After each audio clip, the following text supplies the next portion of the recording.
Most people aren't living, they're performing, moving through life with a carefully constructed mask, trying to meet expectations they never chose, chasing goals that feel hollow once they're achieved. Beneath it all, there's a quiet ache, a sense that something is missing, that something deeper, something real is being ignored. The truth is, most of us are living disconnected from our true selves, not because we're weak, but because modern life has trained us to look outward for meaning instead of inward. But if you're willing to stop running, to stop pretending, and to look directly into the mirror, you'll find that everything you're looking for has been inside you all along.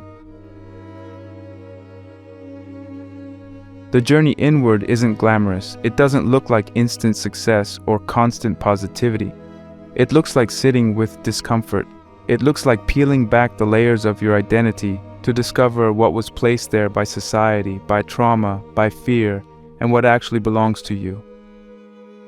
Psychology, at its most powerful, isn't about labeling behavior or fixing what's broken. It's about transformation, real transformation, the kind that demands radical honesty and the courage to face the darkness within. Carl Jung called this the shadow, the parts of yourself you hide, repress, or deny, and he believed that you could never be whole until you made peace with that darkness. The traits you hate, the impulses you fear, the truths you ignore, those are the very things you must integrate if you want to become fully alive. The path to self-discovery isn't a light-filled staircase upward, it's a descent into the depths. But it's there, in that darkness, that your power is waiting.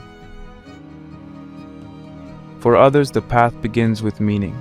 Not just any meaning, but a purpose so real it could pull you through suffering. Viktor Frankl, who survived the horrors of the Holocaust, taught that humans are not destroyed by suffering itself, but by a lack of meaning behind it. If you can find a why, you can survive almost any how. Meaning is not given to you, it is created. And once you find something worth living for, even the most difficult moments become fuel for growth rather than reasons to quit. But meaning alone is not enough. You must also have the strength to be honest with yourself, to admit when you're living a lie. Nietzsche believed that many people never become who they truly are because they're too afraid to break free from the roles they've been assigned. To live authentically is to rebel, to say no to the script and write your own. And that requires strength, clarity, and an unshakable commitment to truth. This video is an invitation to begin that journey, to descend inward, confront yourself, and emerge transformed. Not with fake positivity or shallow motivation, but with psychological depth, clarity, and a sense of purpose that no one can give you and no one can take away. The life you want starts with the courage to stop lying to yourself and the decision to finally come home to who you really are.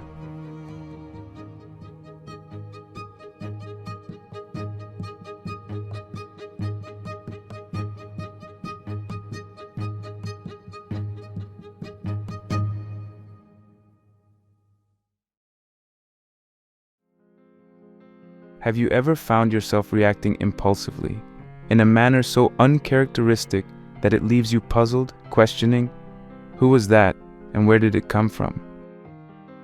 Such moments of unexpected anger, jealousy, or fear are not mere outliers in our behavior. They are windows into the vast, uncharted territories of our own psyche, areas we seldom visit or even acknowledge, the shadow self. The concept of the shadow self originates from the depths of analytical psychology, proposed by Carl Gustav Jung, one of the most influential figures in understanding the human mind. Jung introduced the idea of the shadow as the darker side of our personality. It's composed of the parts of ourselves we choose to reject or ignore. Unlike the persona, which we gladly display to the world as our social mask, the shadow is the repository for our unaccepted parts, desires deemed too dangerous, emotions too vulnerable, and thoughts too unsettling. It's the alter ego, the Mr. Hyde to our Dr. Jekyll, residing in the unconscious, only making its presence known through certain behaviors that seem to betray our known selves. But why should we care about this idea? Why venture into a realm that seems, at first glance, to be a source of discomfort and potential turmoil? The exploration and integration of the shadow self are far from mere academic exercises. They are crucial steps towards achieving psychological wholeness and personal growth. By ignoring this aspect of our psyche, we leave unattended the roots of behaviors and emotions that can unexpectedly surface and disrupt our lives. Conversely, acknowledging and integrating this concept can lead to a profound understanding of ourselves, providing a source of vitality and a pathway to authenticity. This journey is not just about uncovering what is hidden, but about reconciling and integrating these aspects into our conscious life. The process of shadow work allows for a transformation that can significantly enhance our personal development, improving relationships, creativity, and emotional balance. It offers us a mirror to see our complete selves, not as fragmented beings perennially at war with our inner nature, but as whole, harmonious entities capable of immense depth and growth. In this exploration, we'll delve into the nature of the shadow, uncovering its origins, characteristics, and the profound impact it can wield on our lives. We aim to illuminate the paths through which the shadow can manifest, through projections onto others, sudden emotional outbursts, or the unconscious sabotage of our own goals, and how these manifestations can serve as signposts for our personal development journey. Moreover, we'll traverse the rich landscapes of mythology and ancient stories where this concept has been portrayed and engaged with through the ages, offering us timeless insights into our psyche. These narratives provide more than just cautionary tales. They offer a lens through which we can perceive our shadow, making the abstract and unconscious elements of our psyche accessible and understandable.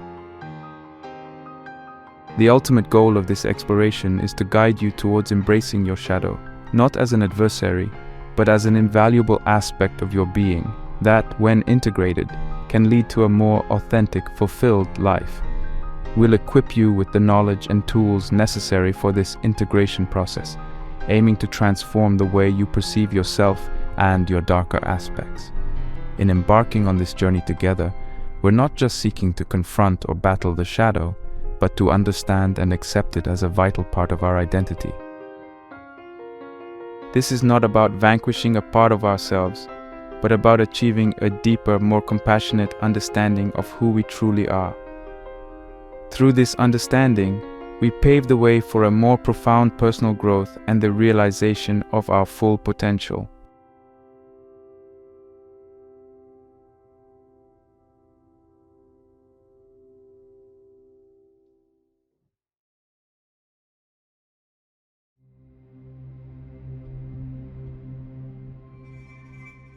Diving deeper into the intricacies of this concept, it's pivotal to begin with its definition and origin as laid out by Carl Jung, who remains a towering figure in the realm of depth psychology. The shadow is essentially that part of our psyche that the conscious ego refuses to acknowledge as a part of itself. This component of our personality harbors thoughts, feelings, desires, and memories that, at some point, were judged by our conscious self or societal norms as unacceptable or inappropriate. These elements do not vanish. Instead, they are banished to the shadow, a repository for everything we deny in ourselves, but still exert influence over our thoughts, feelings, and actions in ways we might not consciously recognize. The characteristics of this idea are as diverse as human nature itself. It encompasses the repressed ideas, weaknesses, desires, instincts, and shortcomings that we choose to hide or deny.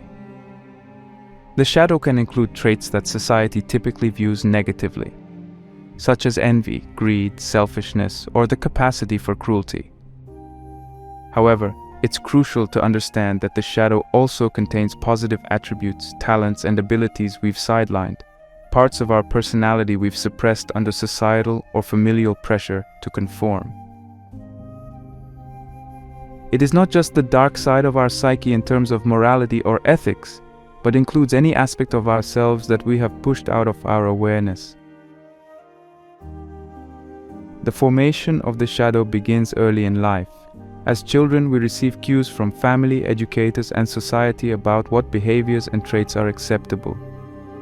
Those that receive praise and encouragement become integrated into our conscious identity, while those met with disapproval or punishment are repressed into the shadow. This process is not just about social taboos. It includes the personal preferences and prejudices of those who raise and influence us. A child who is taught to prioritize intellect over emotional expression might repress their emotional sensitivity into their dark side, viewing it as a weakness rather than a strength. Over time, this collection of repressed traits forms a substantial part of our unconscious psyche, influencing our lives in ways we might not be aware of. Moving to the impact of the shadow, its unchecked presence within our psyche can have profound negative consequences on various aspects of our lives. When we fail to acknowledge and integrate this concept, it can manifest as self-sabotage, where unconscious impulses derail our conscious goals and desires. This self-sabotage can appear in personal relationships, career aspirations, or our efforts towards self-improvement. The shadow can drive us to act against our best interests, undermining our relationships through unexplained outbursts of anger, jealousy, or resentment, or by fostering an internal narrative that convinces us we are unworthy of love, success, or happiness. Projection is another significant mechanism through which the shadow asserts its influence. Projection occurs when we attribute the qualities, desires, and faults we refuse to acknowledge in ourselves to others. This psychological defense mechanism serves to protect our conscious ego from recognizing parts of ourselves we find unacceptable. However, projection leads to misunderstanding, prejudice, and conflict in our interpersonal relationships. By projecting our negative traits onto others, we fail to see them as they truly are, instead interacting with a distorted reflection of our own shadow. This not only hampers our ability to form genuine connections, but can also contribute to wider societal issues of discrimination and intolerance, as collective shadows of groups or cultures project their fears and prejudices onto the other. Now, I will try to illustrate how this concept can manifest in behaviors and attitudes. Consider the scenario of a person who prides themselves on their rationality and disdains emotional expression, viewing it as a sign of weakness. This individual might frequently find themselves in conflicts that escalate due to their inability to empathize with others' feelings, not realizing that their disdain for emotion is a projection of their unresolved conflict with their own repressed emotional sensitivity. Another example could be someone who vehemently criticizes others for dishonesty or unethical behavior, not recognizing their own capacity for deceit or moral compromise, which they have repressed into their dark side. In both cases, the individuals are unaware that their reactions and attitudes towards others are reflections of their internal struggles with aspects of themselves they've denied. These manifestations of the shadow can lead to cycles of behavior that reinforce negative self-concepts, perpetuate conflict, and hinder personal growth. The journey toward recognizing and integrating the dark side, therefore, becomes essential not just for personal well-being, but for the health of our relationships and the broader social fabric. Understanding the shadow, its origins, characteristics, and the ways it can negatively impact our lives sets the stage for the crucial work of shadow integration. Acknowledging and embracing the repressed parts of ourselves offers a path to greater authenticity, deeper relationships, and a more fulfilling life. This exploration requires courage and honesty, but promises profound rewards. A life lived in greater harmony with oneself and others, illuminated by the awareness and acceptance of the full spectrum of our being.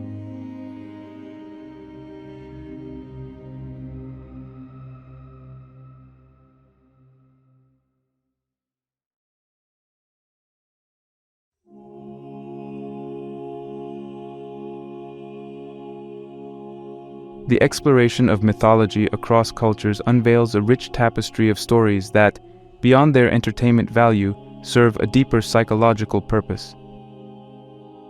Myths have been used since time immemorial to explain the unexplainable, to teach moral lessons, and to reflect the inner workings of the human psyche.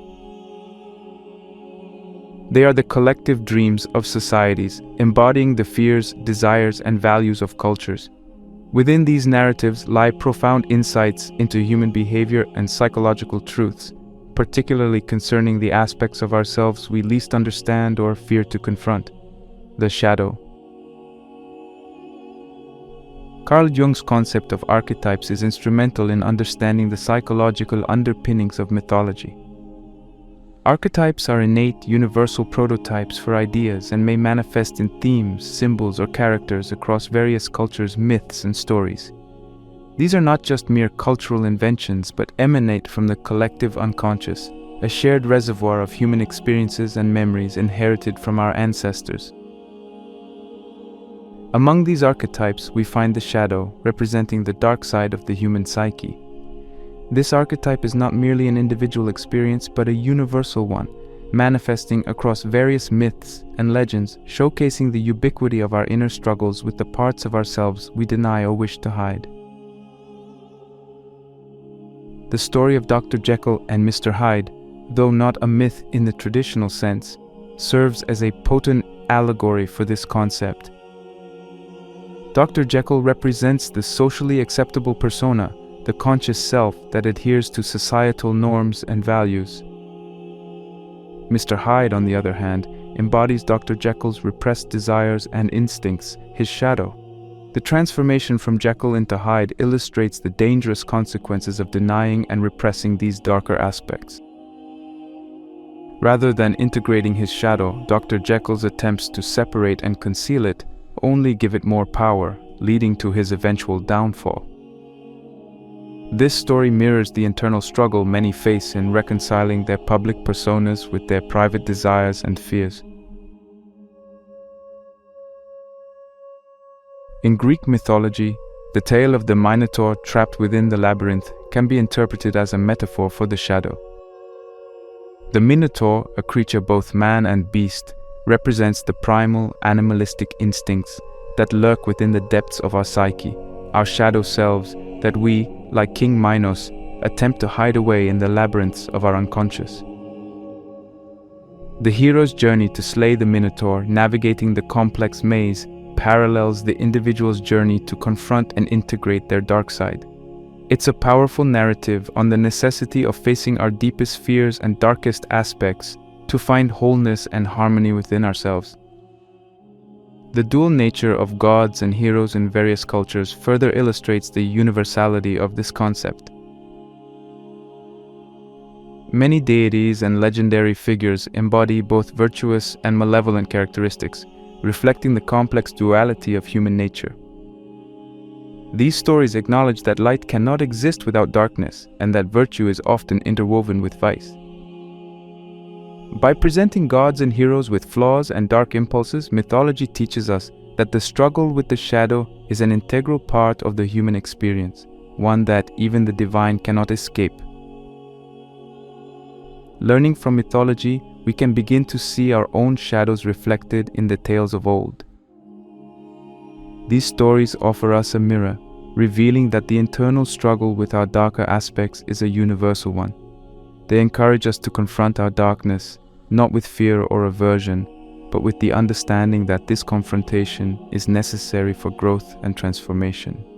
Myths teach us that the shadow is not an enemy to be vanquished, but a part of ourselves to be understood and integrated. They remind us that by acknowledging and embracing our darker sides, we can emerge stronger, more balanced, and more fully ourselves. These mythological narratives, rich with symbolic meaning, offer a roadmap for navigating our own psychological labyrinths. They provide comfort in knowing that our struggles with the shadow are not solitary ones, but are shared across the human condition. By engaging with these stories, we can glean insights into our own psyche, learning to embrace the totality of our being, both light and shadow.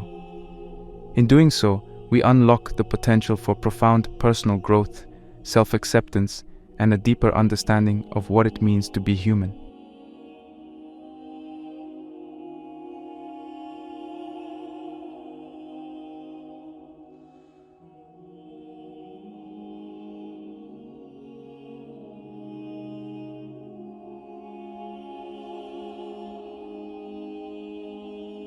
In the tapestry of literature and mythology, the mirror emerges as a compelling symbol, casting light on the journey of self-reflection and the unveiling of truths lurking in the recesses of our psyche.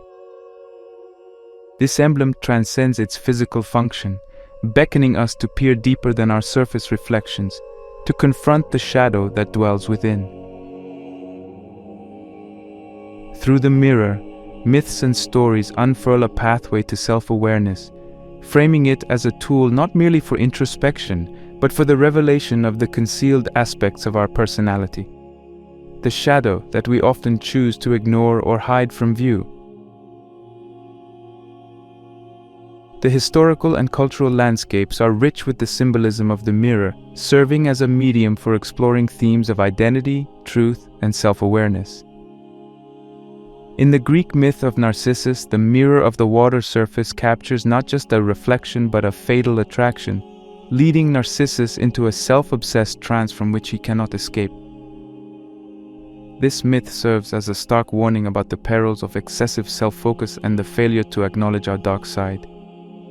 It illustrates the danger of an unbalanced fascination with one's image, neglecting the deeper, multifaceted layers of the self that the mirror also offers to reveal.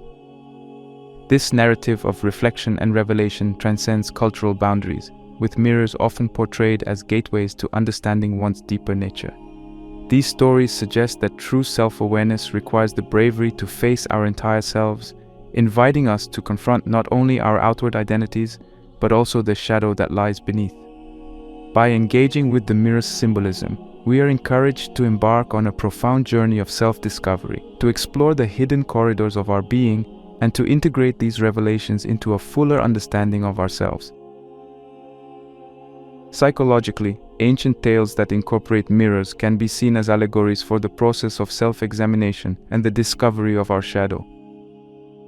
These narratives urge us to look beyond the surface, to delve into the depths of our psyche and confront the aspects of ourselves we might prefer to keep out of the light. This allegorical use of the mirror in myth and literature invites us to reflect on our actions, emotions, and thoughts, to uncover and confront the shadow within, thereby fostering a journey towards a more authentic and integrated self. The practical application of the mirror metaphor in our lives serves as a powerful mechanism for personal growth. It encourages us to engage in a reflective practice, seeing beyond our immediate perceptions to the deeper truths of our nature. This introspective journey allows us to recognize and embrace the complexity of our character, including the shadow aspects that we may have sought to repress or deny. By acknowledging and integrating these parts of ourselves, we can achieve a greater harmony and authenticity in our lives. Integrating reflection into our understanding of personal myths and narratives provides a means to comprehend and accept the entirety of our identity, shadow included. Just as the mirror in myths reveals hidden truths, our personal stories, imbued with victories, struggles, and contradictions, offer insights into our deeper selves. Reflecting on these narratives allows us to embrace our whole selves, recognizing that our darkness, as much as our light, contributes to the rich tapestry of who we are. In weaving the shadow into the narrative of self-reflection and personal growth, we acknowledge that understanding and integrating our dark side is not a task to be feared but embraced. It is a journey towards self-acceptance, wherein the mirror, literal and metaphorical, serves not as a tool for vanity but as a gateway to deeper self-knowledge and integration.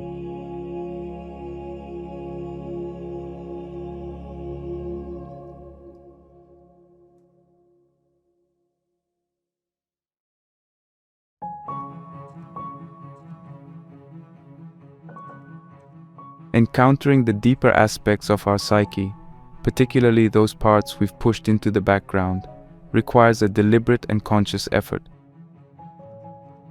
This journey into self-discovery is not about casting light on our shortcomings for the sake of criticism, but about embracing the entirety of our being to foster growth and understanding. Recognizing these hidden facets, our repressed desires, fears, and impulses, begins with a careful observation of our emotional reactions, projections, and the narratives we find in our dreams. These elements serve as signposts, guiding us towards a deeper understanding of our internal landscape.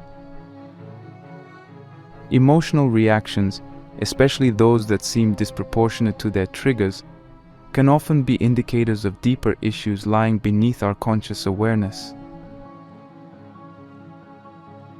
When we find ourselves overreacting or feeling unusually strong emotions in certain situations, it's a cue to look deeper.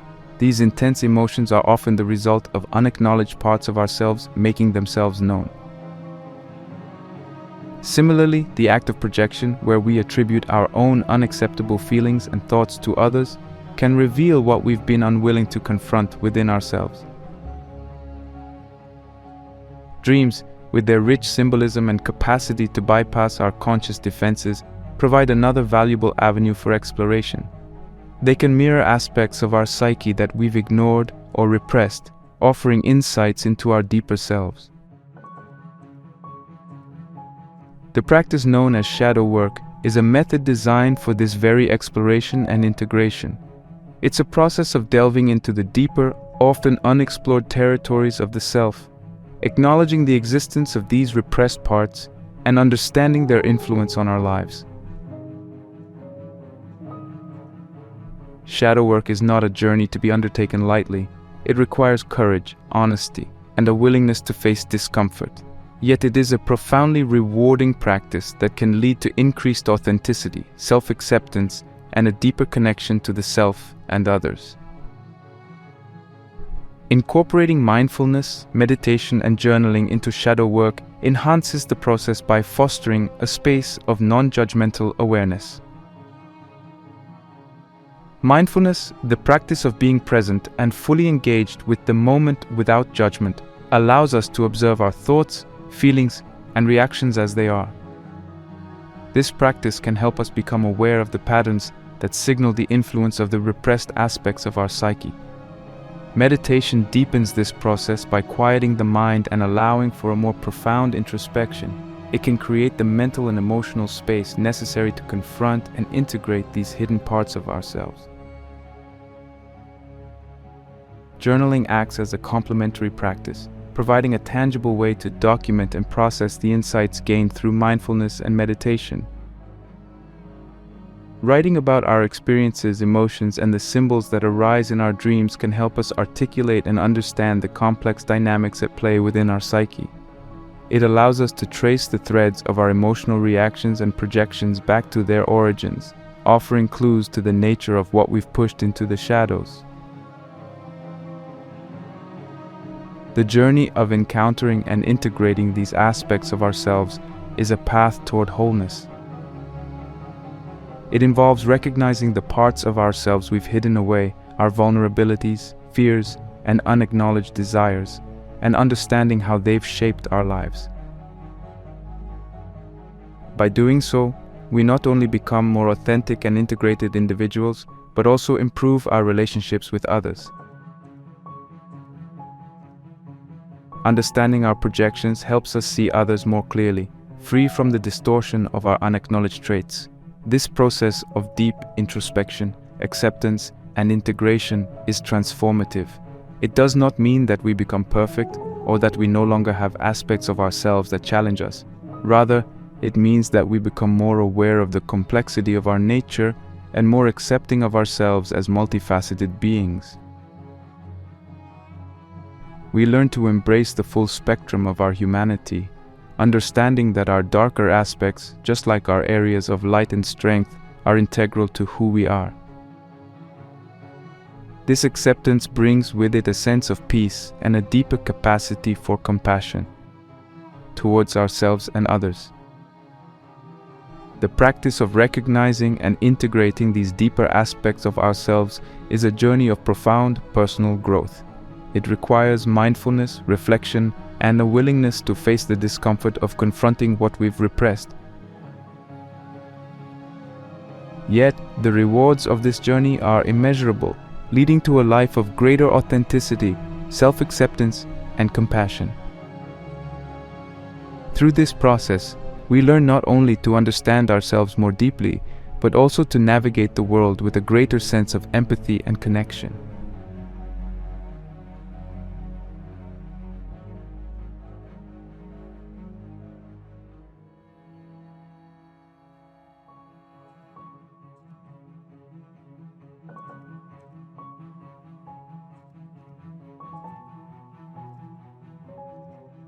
Integrating the deeper, often unacknowledged parts of our psyche represents a pivotal step in the journey towards self-actualization and wholeness.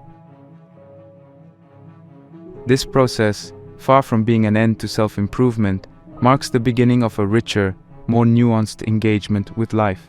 The benefits of such integration are manifold, profoundly affecting our sense of self, our creativity, our energy levels, and our capacity for growth.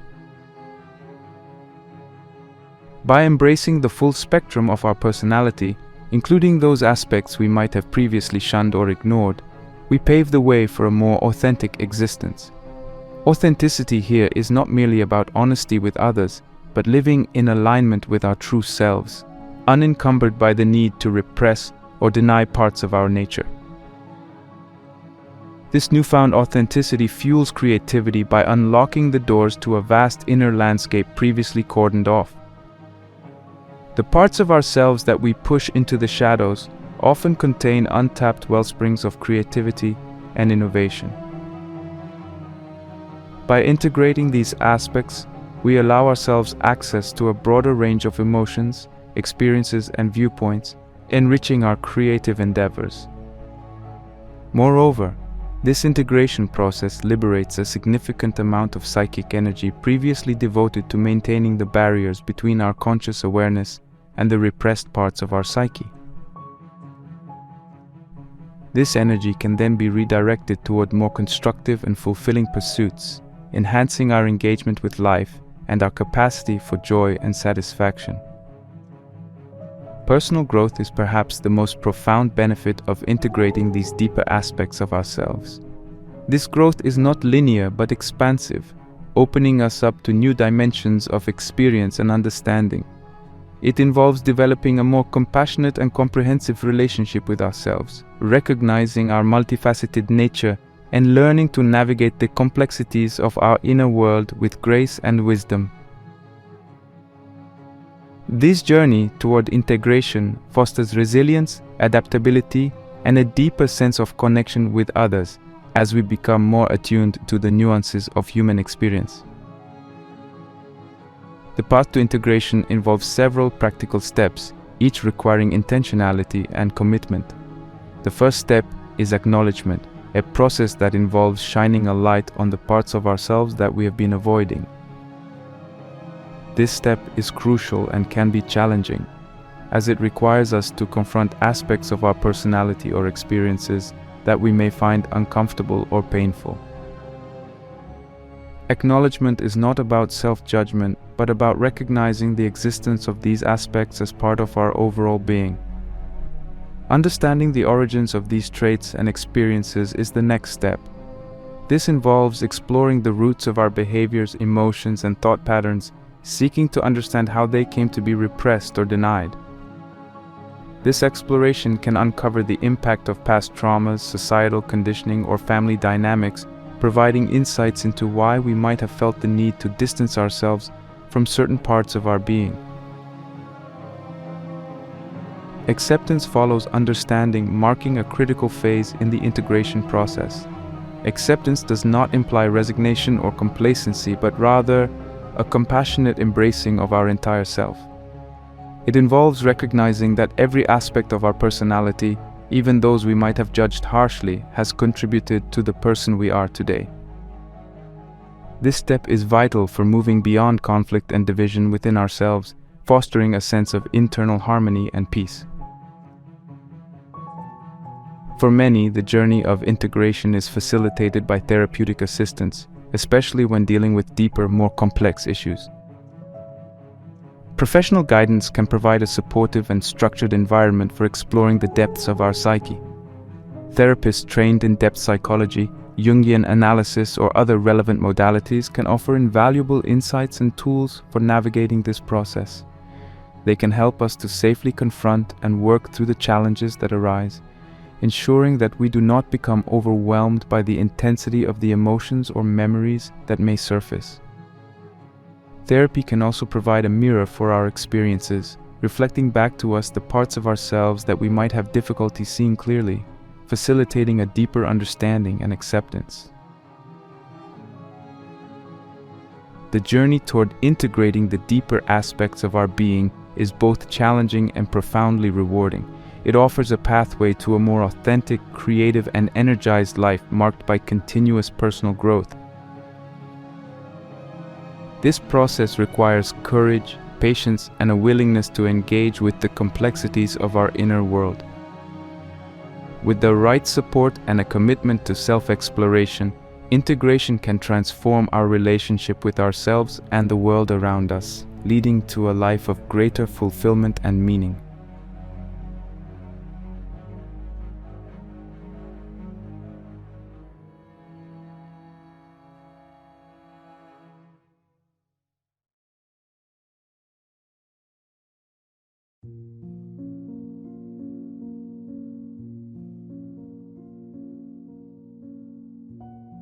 In the course of our exploration, we've journeyed deep into the realm of the psyche, unraveling the concept of the shadow, a term coined by Carl Jung to describe the hidden, darker aspects of our personality that reside in our unconscious. We've discovered that the shadow is not merely a source of negativity, but a repository of repressed desires, fears, instincts, and untapped potential. Its recognition and integration into our conscious life stand as a monumental step towards achieving authenticity, emotional balance, and personal growth. We delved into the significance of confronting and acknowledging the shadow, highlighting how this process can lead to increased self-awareness and a more holistic understanding of ourselves. By embracing the entirety of our being, both the light and dark aspects, we unlock the door to a richer, more vibrant life, marked by creativity, vitality, and a profound sense of wholeness. The journey of shadow integration is not without its challenges, requiring courage, introspection, and a willingness to face the discomfort that comes with confronting aspects of ourselves we've long ignored or hidden away. Moreover, we've explored practical steps for engaging with and integrating the shadow, including the pivotal roles of mindfulness, meditation, and journaling. These practices serve as invaluable tools in the quest for self-discovery, allowing us to observe, understand, and accept the multifaceted nature of our being. For those who find themselves confronting deeper, more complex issues, we've emphasized the importance of seeking therapeutic assistance, a supportive partnership that can guide and facilitate the journey toward integration. The invitation to embark on your own journey of self-discovery and shadow integration stands before you. This journey is a deeply personal one, unique to each individual, yet it is also a universal path that many have walked before. It promises a rewarding transformation, leading to a life lived with greater authenticity, creativity, and inner peace. I encourage you then to take the first step. Begin with curiosity and an open heart, ready to explore the depths of your own psyche. Embrace the process of self-reflection, allowing yourself to see and accept all parts of yourself. Remember, the journey toward integrating the shadow is not a quest for perfection, but a path to understanding and wholeness. Along the way, you will likely encounter challenges and discomfort, but know that these are signs of progress, markers of your courage to confront and embrace the complexity of your being. Let this exploration be a beacon of light guiding you through the shadowy corridors of your inner world. Allow it to inspire a journey not just of self-discovery, but of self-recreation, where each step, each revelation brings you closer to the fullest expression of who you are. So step into the mirror of your own existence, look beyond the surface, and venture into the depths. There in the shadow you will find not just hidden fears and repressed desires, but the keys to your untapped potential and authentic self. Embrace this journey with courage and compassion, for it is the path to a life of depth, fulfillment, and true self-acceptance.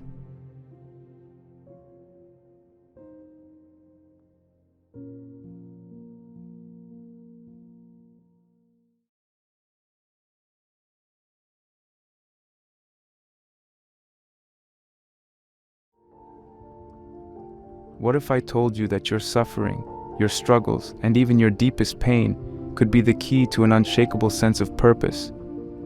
That the very thing you try to avoid, pain, loss, uncertainty, might be the path to something greater?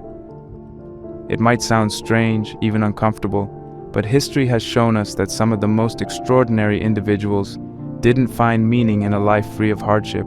Instead, they found it because of hardship.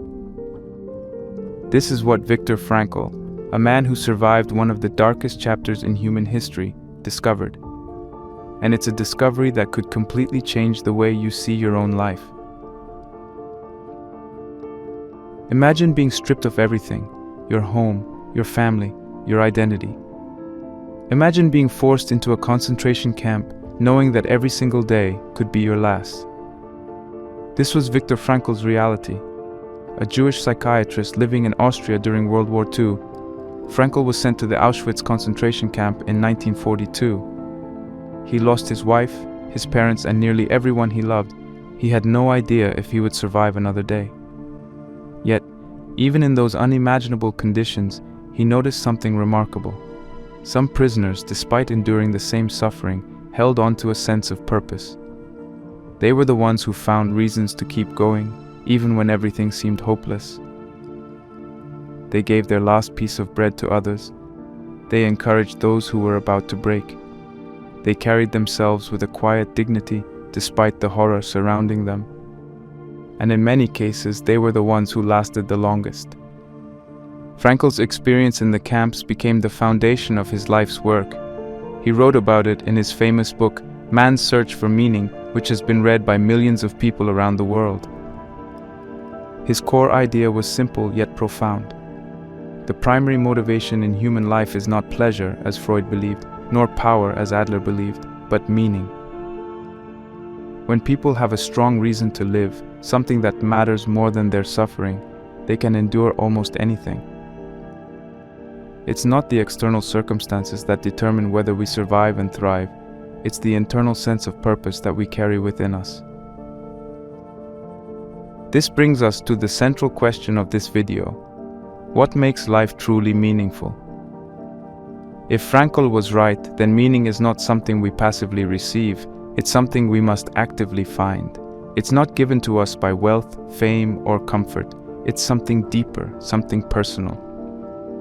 Some people find meaning in their work, in creating something that benefits others. Some find it in their relationships, in the love they give and receive. And some find it in suffering itself, by transforming pain into wisdom, by refusing to let hardship break them, by using their struggles to help others. The problem is that many people today feel lost. Depression, anxiety, and existential dread are more common than ever. We live in an era where endless distractions keep us occupied but not fulfilled. Many people chase happiness, thinking that if they just get that promotion, that new car, that perfect relationship, they'll finally feel whole. But as soon as they get those things, they realize something is still missing. That's because happiness is a byproduct of meaning, not the other way around. If you don't know why you're doing something, no amount of success will satisfy you. We're going to explore Viktor Frankl's philosophy and how it can help you find something worth living for. Something that makes your suffering bearable. Something that gives you a reason to wake up in the morning, no matter how difficult life gets. We'll break down Frankl's key ideas, explore why so many people feel empty today, and most importantly, learn how you can apply these lessons in your own life. Because at the end of the day, life will ask you a question. What will your answer be?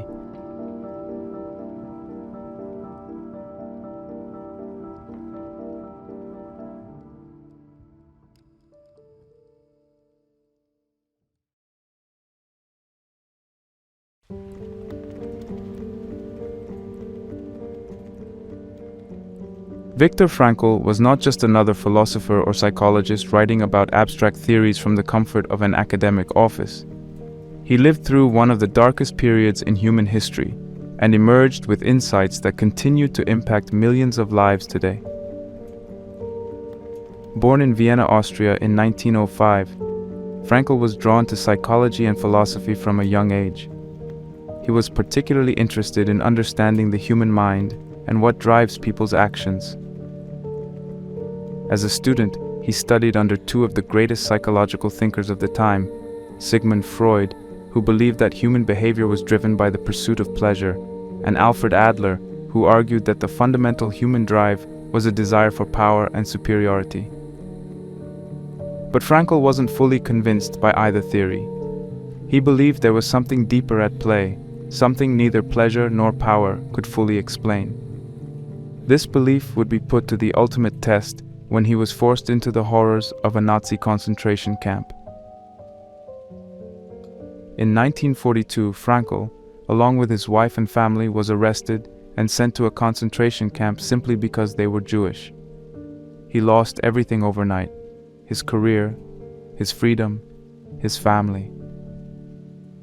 Eventually, he was transported to Auschwitz, the infamous death camp where millions perished. Stripped of his possessions, his dignity, and even his identity, reduced to a mere number tattooed on his arm, Frankl was thrown into a world of unimaginable cruelty. Hunger, disease, violence, and the constant presence of death were his daily reality. In that environment, many prisoners quickly lost hope. They gave up on life, let despair consume them, and often died shortly afterwards. But Frankl noticed something fascinating. Survival in the camps wasn't necessarily about physical strength or intelligence. It wasn't always the strongest or the healthiest who survived. It was the ones who had a reason to keep going. Frankl observed that prisoners who had a sense of meaning, something to live for, were far more likely to endure the suffering. Some found meaning in small acts of kindness, like sharing a piece of bread with another prisoner. Others held on to the hope of seeing their loved ones again.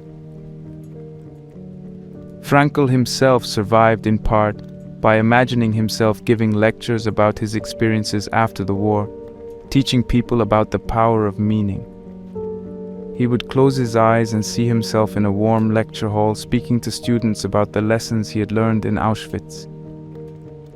This mental image gave him a sense of purpose, a reason to endure. He later described this realization with a quote from Friedrich Nietzsche: "Those who have a why to live can bear almost anyhow." In other words, when people have a deep reason to keep going, they can survive even the most brutal conditions. Frankl's time in the camps was more than just an experience of suffering. It was a test of his beliefs. He saw firsthand that meaning was not just an intellectual idea, it was a matter of life and death. He noticed that once a prisoner lost their sense of purpose, they would often deteriorate rapidly and die. But those who had a sense of meaning, even in the face of extreme suffering, were able to push forward. This realization became the foundation of his psychological theory. Meaning is not something that is given to us. It is something we must find. After surviving the Holocaust, Frankl dedicated the rest of his life to spreading this message. He wrote Man's Search for Meaning, which became one of the most influential books of the 20th century, and he developed a new school of psychology that centered around the pursuit of meaning: Logootherapy. After the war, Frankl didn't just return to his old life. He came back with a mission: to teach people how to find meaning, even in suffering. He developed Logootherapy, a revolutionary approach to psychology that differed from the dominant theories of his time. The name itself comes from the Greek word logos, which means meaning, and therapy, which means healing. Unlike other forms of psychotherapy that focused on past traumas or unconscious desires, Logotherapy was about helping people discover the purpose that would guide their lives. Frankl argued that the primary human drive is not pleasure, as Freud suggested, nor the pursuit of power as Adler believed, but rather the search for meaning. This idea was a radical departure from mainstream psychology. Freud's theory, known as the pleasure principle, suggested that people are primarily motivated by the desire to experience pleasure and avoid pain. While this might explain some human behaviors, Frankl believed it was insufficient. After all, many people endure hardship voluntarily for the sake of something greater. Athletes push through intense physical pain to achieve greatness. Parents sacrifice their comfort for their children. Soldiers risk their lives for a cause they believe in. If pleasure were the ultimate goal, why would anyone willingly suffer for something? Similarly, Adler's theory of power dynamics argued that humans are driven by the need to feel superior, to control their environment, and to exert influence over others. While power can certainly be a motivating force, it also fails to explain why people sometimes give up power for something greater than themselves. Why do some people devote their lives to service, to love, or to artistic creation rather than personal dominance? Frankl saw something deeper. He saw that people were willing to endure suffering, to sacrifice, and to push beyond their limits if they had a meaning that made it all worthwhile. So how do we find meaning? According to Logootherapy, there are 3 primary ways to discover purpose in life: through work or creation. When people engage in meaningful work, whether it's art, science, teaching, or even building a business, they often feel a deep sense of purpose. Work becomes more than just a way to earn a living. It becomes an expression of who they are. Frankl believed that work should be about contribution, not just survival. If you feel lost, ask yourself, what can I create? How can I add value to the world? Even in the concentration camps, prisoners who found ways to be useful, helping others, fixing things, writing, often had a greater will to survive. Through love and relationships, love is one of the most powerful sources of meaning. Frankl himself survived the concentration camps by holding on to the memory of his wife, picturing her face, and imagining their reunion. Love gives us a reason to live beyond ourselves. It's not just about romantic relationships, deep friendships, family bonds, and even love for humanity as a whole can provide an unshakable sense of purpose. If you feel disconnected, ask yourself, who do I love? Who do I want to be there for? Who gives my life meaning?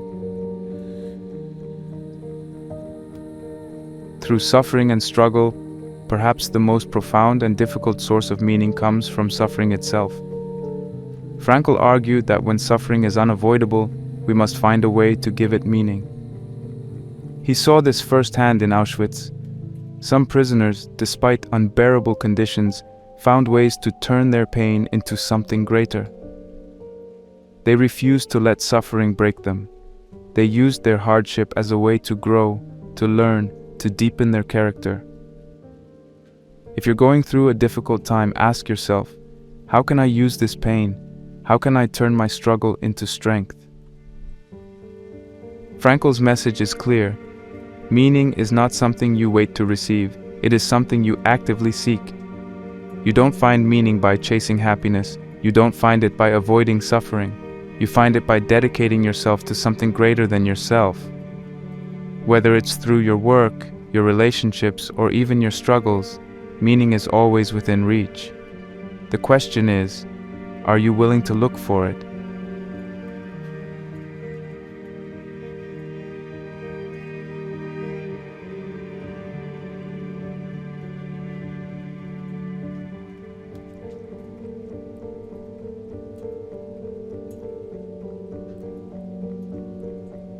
In today's world, more people than ever are feeling lost, empty, and disconnected.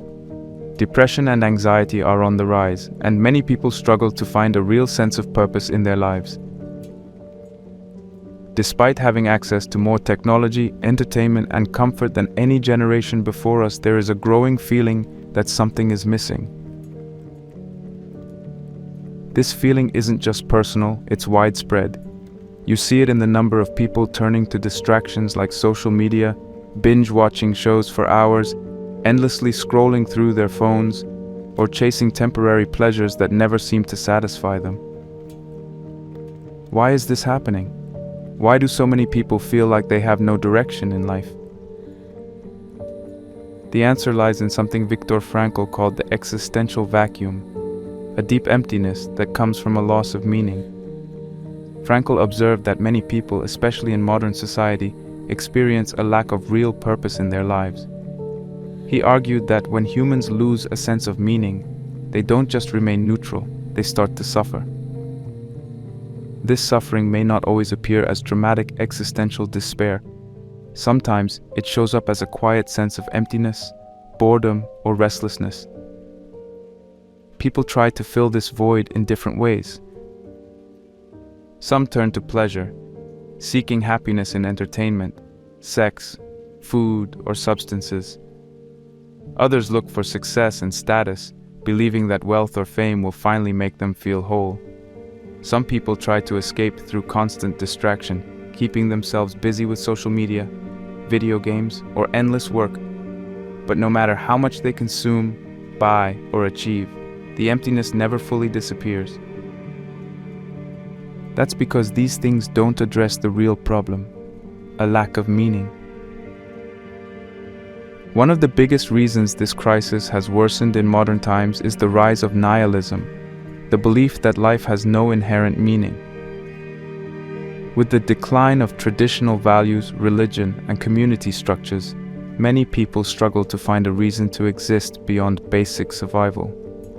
In the past, people often found meaning through shared cultural or religious beliefs, family traditions, or a strong sense of duty to their communities. But in a world that increasingly tells us that life is just a random accident, that there is no deeper purpose beyond personal pleasure, many are left wondering, why should I even try? This kind of thinking leads to a dangerous cycle. Without meaning, people feel empty, and to escape that emptiness, they seek pleasure or distraction, which only makes them feel more disconnected in the long run. Frankl believed that this existential vacuum was one of the greatest psychological problems of the modern world. He noticed that when people lacked meaning, they often turned to destructive behaviors, addiction, aggression, depression, or extreme apathy. He saw it in patients who had everything society told them they should want: good jobs, financial stability, comfort, yet they felt miserable and unfulfilled. This is why, even today, we see celebrities, billionaires, and highly successful people struggling with mental health issues, substance abuse, or even suicidal thoughts. They have everything they thought would make them happy, yet they still feel lost. That's because material success alone cannot fill the void left by a lack of meaning. One of the biggest culprits in deepening this crisis is consumerism, the idea that happiness can be bought. We live in a world where people are constantly told that if they just buy the right products, wear the right brands, or own the latest technology, they will finally be happy. Advertisers and corporations fuel this mindset because it keeps people consuming. But the problem is that this kind of happiness is always temporary. A new phone, a luxury car, a fancy vacation, they might bring excitement for a little while, but the feeling never lasts. Eventually, people go back to feeling empty, so they chase the next thing, and the cycle continues. This is why so many people are addicted to shopping, material possessions, and the endless pursuit of more. But no matter how much they acquire, it never fills the deeper need for purpose. Social media has also made the problem worse. Instead of looking inward to find meaning, many people now look outward, constantly comparing their lives to others. Platforms like Instagram create a false reality where it seems like everyone else is happy, successful, and living their best life. This fuels feelings of inadequacy and loneliness because people start to believe that if they aren't rich, famous, or constantly having fun, they must be failing at life. The irony is that even the people who seem to have perfect lives online often feel empty themselves. Many influencers and celebrities have spoken out about feeling miserable despite their success, proving that external validation doesn't create real fulfillment. The real issue is that modern society prioritizes comfort over meaning. People are taught to avoid discomfort at all costs, to take the easy path, to seek pleasure, to distract themselves whenever they feel uneasy. But Frankl argued that meaning often comes through struggle. A life free of difficulty might sound appealing, but in reality, it often leads to boredom, apathy, and a sense of worthlessness. Think about the most fulfilling moments in your life. Chances are, they didn't come from times of pure comfort. They probably came from overcoming a challenge, achieving something difficult, or pushing through adversity. Frankl saw this truth clearly in the concentration camps. Those who found a reason to endure, even in suffering, were the ones who survived. Yet today, we are conditioned to avoid hardship instead of embracing it as a path to growth and meaning.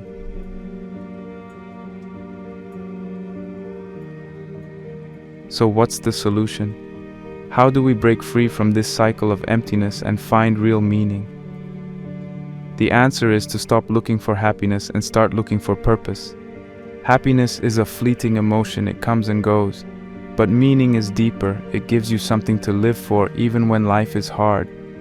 Instead of chasing pleasure, start asking yourself deeper questions. What do I care about? What am I willing to struggle for?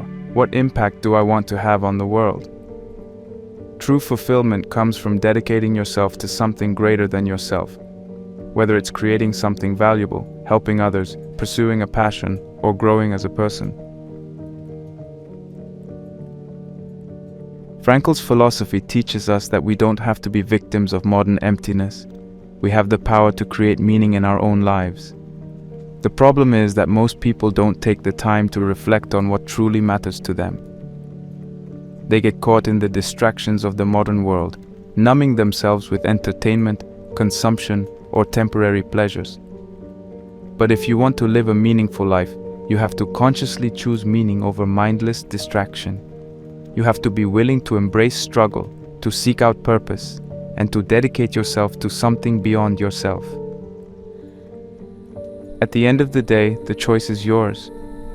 You can continue chasing temporary pleasure, always feeling like something is missing, or you can start searching for real meaning through your work, your relationships, and even your struggles. The world will always offer distractions, but the deeper question remains: what are you truly living for?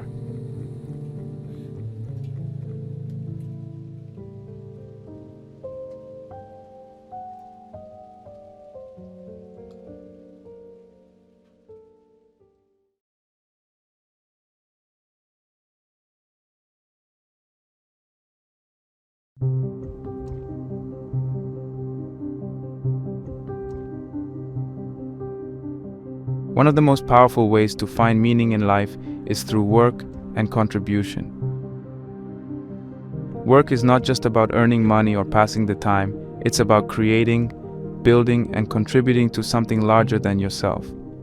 Many people feel lost or unfulfilled because their work doesn't align with their values. They wake up every morning feeling like they're just going through the motions, doing tasks that don't excite or inspire them. But when your work is meaningful, when it reflects who you are and what you care about, it gives your life direction. It provides a reason to wake up in the morning, a sense of purpose that keeps you moving forward even when life gets tough. Viktor Frankl believed that having a mission or a responsibility in life can give people the strength to endure even the worst hardships. Even in the horrors of Auschwitz, Frankl saw how work and contribution played a role in survival. Some prisoners found meaning in helping others, giving encouragement, sharing their last piece of bread, or even just offering a kind word. These acts of service and contribution gave them something to live for.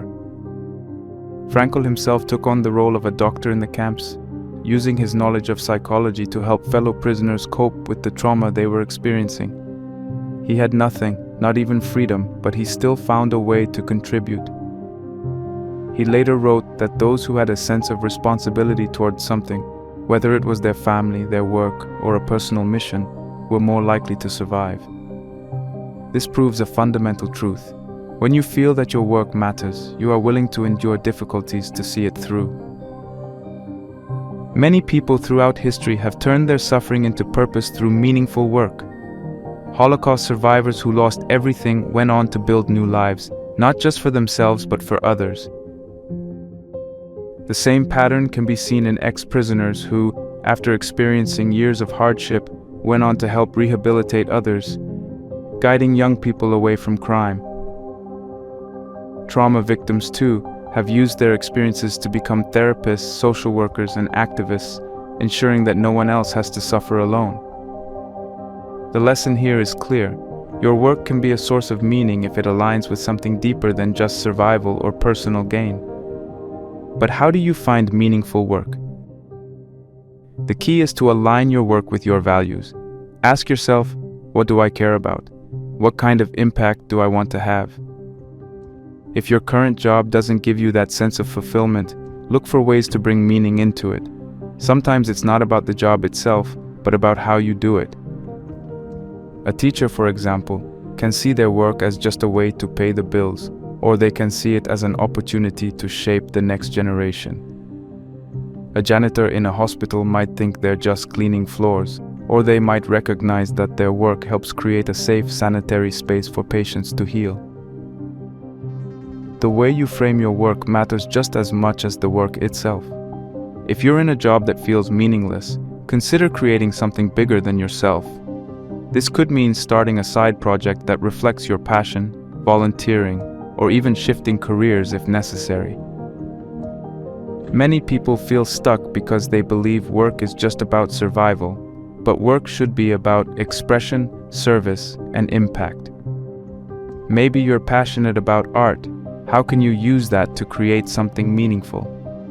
Maybe you love problem solving. How can you apply that in a way that helps others? Even if you're working in a job that doesn't seem meaningful right now, you can bring purpose into it by focusing on how your work affects others, learning new skills, and finding ways to grow. Frankl taught that life is not about avoiding suffering, but about finding a reason to endure it. This applies to work as well. Even the most fulfilling careers come with struggles, but if you see those struggles as part of something greater, they become meaningful instead of draining. If you don't know where to start, begin by reflecting on what excites you, what problems in the world make you feel something, and how your skills can contribute to a cause. Maybe it's mentoring younger people, maybe it's working in a creative field, maybe it's starting your own business with a mission that aligns with your values. Whatever it is, make sure it's something that feels bigger than just you. At the end of the day, you don't just work to live, you live to contribute. Whether that contribution is in your career, your side projects, or your personal relationships, finding work that matters is one of the most powerful ways to build a meaningful life. If you feel lost or unfulfilled, ask yourself, am I just working for a paycheck, or am I working for a purpose? Because the answer to that question could change everything.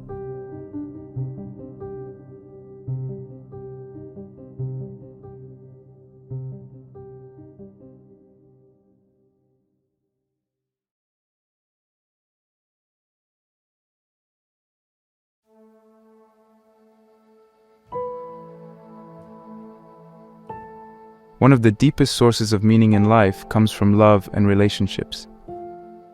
Viktor Frankl believed that love is the highest human experience, even greater than work, success, or personal achievements.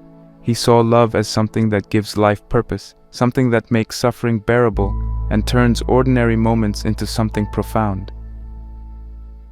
Many people search for meaning in their careers, material success, or personal accomplishments, but without deep, meaningful relationships, life often feels empty.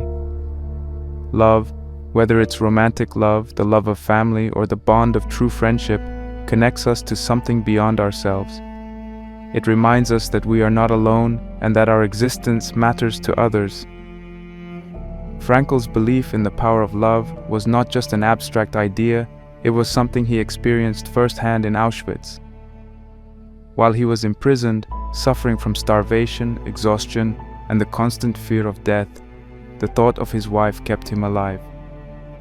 He didn't know whether she was dead or alive, but in his mind, she was with him. He would picture her face, imagine their conversations, and hold on to the memory of the love they shared.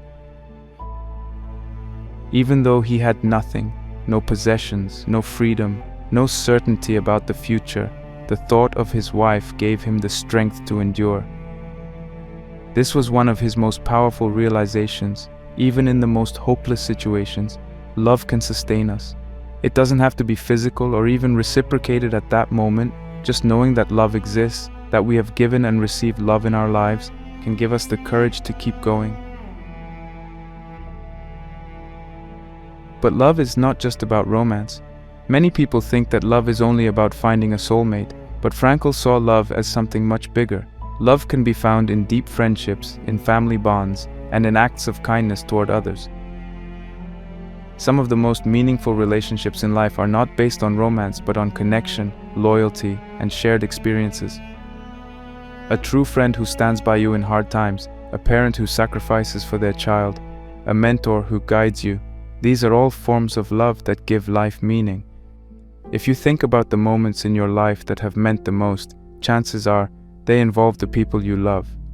However, not all forms of love lead to meaning. There is a big difference between real love and attachment or dependency. Real love is about giving, about genuinely caring for another person's well-being without expecting something in return. It's about seeing someone for who they truly are and appreciating them, flaws and all. Dependency, on the other hand, is about needing someone to fill an emptiness inside you. It's about clinging to someone because you're afraid of being alone or because you believe they are the key to your happiness. Many relationships fail because they are based on dependency rather than real love.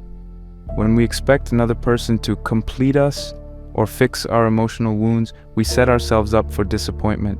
Love is not about losing yourself in someone else. It's about becoming a better version of yourself while sharing your life with another person. So how do you cultivate deep, meaningful relationships? The first step is to become someone worth loving.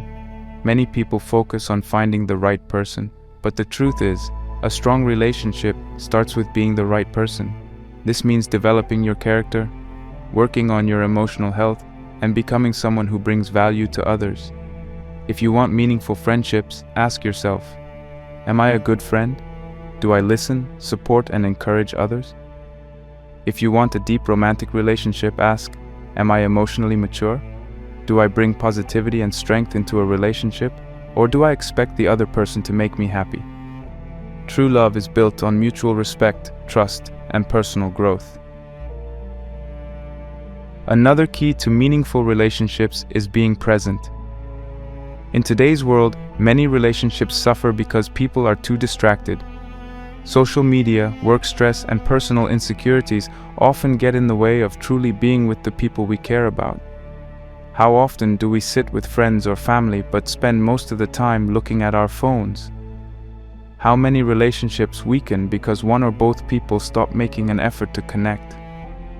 Love isn't just about words, it's about presence, about truly seeing and understanding another person. One of the most powerful things you can do for someone you love is to give them your full attention, to make them feel heard, valued, and appreciated.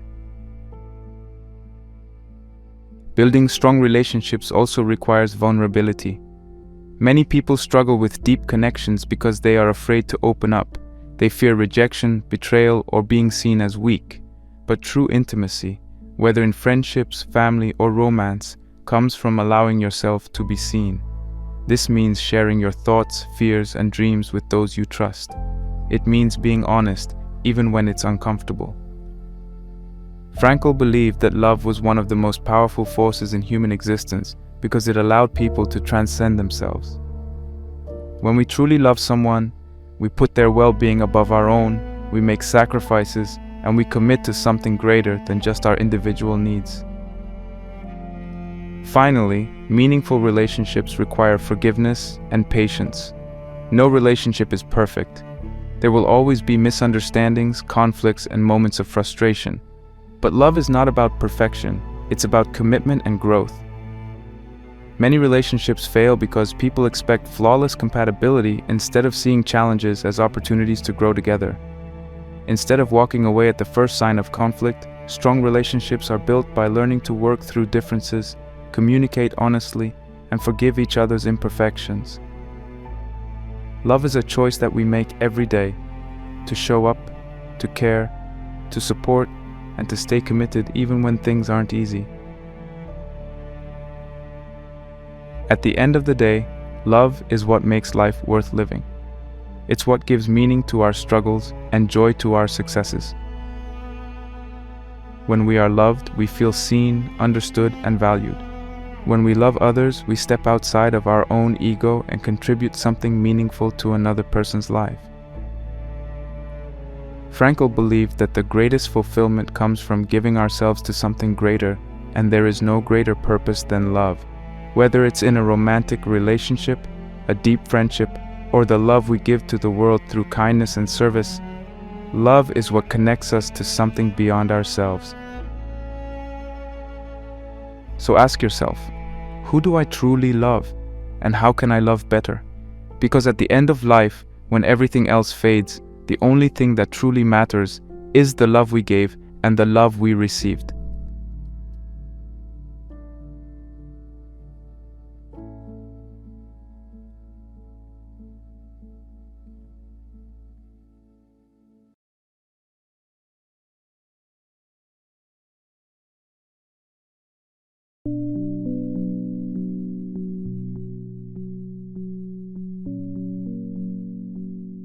One of Viktor Frankl's most profound insights was that suffering by itself is not the enemy. It is a part of life, something that no one can fully escape. We all experience loss, failure, disappointment, and pain. Some suffer in obvious ways through illness, heartbreak, or injustice. Others suffer in quieter ways through loneliness, self-doubt, or the feeling that their life has no direction. But Frankl believed that suffering, while painful, could be transformed into something meaningful. He wrote, "Suffering ceases to be suffering the moment it finds meaning." In other words, when we give our pain a purpose, it stops being something that destroys us and instead becomes something that strengthens us. The idea that suffering is inevitable is not unique to Frankl. It has been a central theme in philosophy for thousands of years. The Stoic philosophers like Seneca and Marcus Aurelius also taught that pain and hardship are not what ruin people's lives, our reaction to them is. Marcus Aurelius, a Roman emperor who faced constant war, betrayal, and personal tragedy, wrote in his journal, "You have power over your mind, not outside events. Realize this and you will find strength." This is a key truth. We cannot always control what happens to us, but we can control how we respond. If suffering is an unavoidable part of life, then our only real choice is whether we let it break us or use it to grow stronger. Frankl learned this firsthand in the Nazi concentration camps. Every day, he saw prisoners who were beaten, starved, and dehumanized. He also saw how different people reacted to their suffering. Some gave up, losing all hope. They refused to eat, stopped talking, and simply lay down, waiting to die. Others responded with bitterness and anger, turning against their fellow prisoners, stealing food, or doing whatever it took to survive at the cost of others. But then, there were those who chose something different. These were the people who, despite their suffering, still found ways to be kind. They shared their last piece of bread. They helped others who were weaker. They encouraged their fellow prisoners, telling them to hold on just a little longer. These people were suffering just as much as everyone else, but they had found something greater than their pain, a reason to keep going. This is what Frankl meant when he said, "We have two choices in suffering. The first choice is to become bitter, resentful, and nihilistic. This is the path many people take when life becomes hard. They blame the world, they curse their fate, and they become filled with anger. They might turn to self-destructive behaviors, drinking, drugs, isolating themselves because they believe their suffering has no meaning. Some people become deeply cynical, convinced that life is just random suffering with no purpose. This path is understandable, but it leads nowhere. It turns pain into an endless cycle of negativity, making life feel even worse. The second choice is to use suffering as fuel to find a higher purpose. This doesn't mean pretending that pain isn't real or forcing yourself to be positive all the time. It means looking at suffering and asking, what can this teach me? How can I grow from this? How can I use this pain to help others? Some of the greatest figures in history turned their suffering into something powerful. Helen Keller, who was blind and deaf, didn't let her suffering destroy her. She used it to inspire millions. Even Frankl himself, after surviving Auschwitz, could have spent his life full of anger and hatred. Instead, he devoted his life to teaching others how to find meaning, helping thousands of people in the process. But how do we actually transform pain into purpose? One of the best ways is through reflection and reframing. When you experience suffering, take time to ask yourself deeper questions. What is this pain teaching me? How can I use this experience to become wiser, stronger, or more compassionate? If you've gone through heartbreak, maybe it's an opportunity to learn about yourself, to grow into someone who is ready for a better relationship. If you failed at something, maybe it's teaching you resilience, showing you how to get back up and try again. Pain is a teacher, but only if we are willing to listen. Another exercise is writing about your suffering. Frankl often encouraged his patients to put their experiences into words. Writing forces you to organize your thoughts, to make sense of what happened, and to see patterns you might not notice otherwise. Studies have shown that people who journal about their struggles tend to process their emotions more effectively and recover from trauma faster. If you're going through a difficult time, try writing about it, not just what happened, but what you can learn from it. This simple practice can help turn chaos into clarity. A third way to turn suffering into strength is to use it to help others. Many people who have suffered deeply find meaning in guiding those who are going through similar pain. If you've battled depression, you can help others who are struggling. If you've lost a loved one, you can support those who are grieving. If you've experienced hardship, you can be an example of resilience. Helping others doesn't just make the world better, it also gives your own suffering a purpose. Frankl believed that one of the greatest ways to find meaning is through service. By taking your pain and using it to ease the suffering of others, you create something positive out of something negative. Lastly, practice acceptance and gratitude. This doesn't mean pretending that suffering is enjoyable. It means accepting that hardship is a natural part of life and choosing to focus on what remains. Even in Auschwitz, Frankl found moments of beauty, watching the sunrise, sharing a quiet conversation, hearing someone express hope. No matter how much we suffer, there is always something left to be grateful for. Maybe it's the people who stand by us.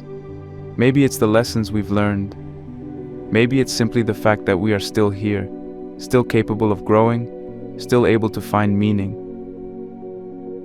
At the end of the day, suffering is part of being human, but what defines us is not whether we suffer, it's what we do with it. You can choose to let your pain make you bitter, or you can choose to let it make you stronger, wiser, and more compassionate. Frankl showed us that even in the worst imaginable circumstances, people can still find purpose. And if meaning can be found in a concentration camp, it can certainly be found in our everyday struggles. So the next time life feels unbearable, ask yourself, how can I use this? How can I grow from this? Because in the end, it's not suffering that breaks us, it's the absence of meaning. And meaning is something that we have the power to create.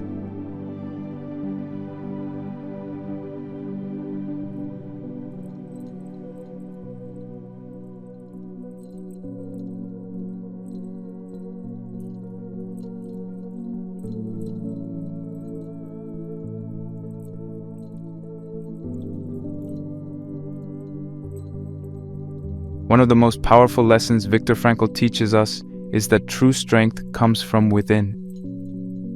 The world is unpredictable and suffering is inevitable, but those who develop an unbreakable spirit can endure life's challenges with courage and purpose. Frankl introduced a concept called tragic optimism, the ability to maintain hope despite suffering. It's not about ignoring pain or pretending everything is fine.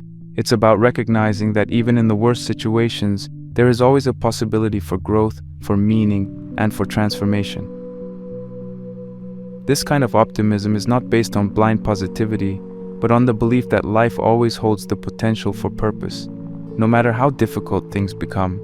We can see examples of tragic optimism in the lives of people who have survived extreme adversity. Holocaust survivors like Frankl himself, war veterans who returned home after witnessing unimaginable horrors, individuals who lost their ability to walk but still found ways to live fulfilling lives. All of them had a choice: to let their suffering define them, or to rise above it and find meaning. Some of the most resilient people in history were those who, instead of focusing on what they had lost, focused on what they could still do. They channeled their pain into something greater, refusing to be broken by their circumstances. This is the essence of an unbreakable spirit, not a life free from suffering, but a life in which suffering is used as fuel for growth.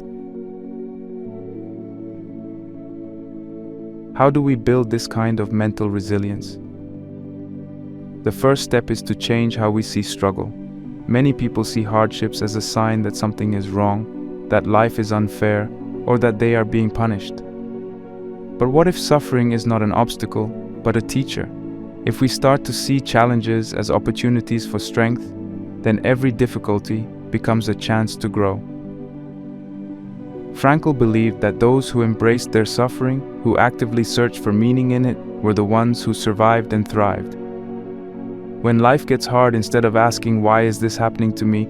try asking, "What can I learn from this? How can I become stronger because of this?" This shift in mindset is the foundation of resilience. Another key to developing an unbreakable spirit is having something greater than yourself to hold on to. This could be faith, philosophy, or a personal mission statement that guides you. Many people who have endured the worst hardships say that their belief in something greater helped them survive. For some, it was religious faith. For others, it was a philosophy like Stoicism or Buddhism that helped them accept suffering with grace. Even those who don't follow a specific religion can benefit from creating their own personal mission, a statement that defines their purpose and keeps them focused during hard times. If you don't have one, try writing down what matters most to you, what values you want to live by, and what kind of person you want to be, even when life gets hard. There are also daily practices that reinforce mental strength and meaning. One of the most powerful is gratitude. Frankl found moments of beauty even in the concentration camps, watching a sunrise, hearing someone share a kind word, remembering the face of a loved one. No matter how much suffering exists, there is always something to be grateful for. Start each day by identifying 3 things you appreciate in your life, even if they are small. Another practice is visualization, picturing yourself overcoming challenges, imagining yourself strong and capable. Frankl survived Auschwitz by visualizing himself giving lectures about what he had learned. What can you visualize that would give you strength? Finally, acts of service, helping others, even in small ways, can make us feel connected to something beyond our own pain. When we lift others up, we lift ourselves up as well.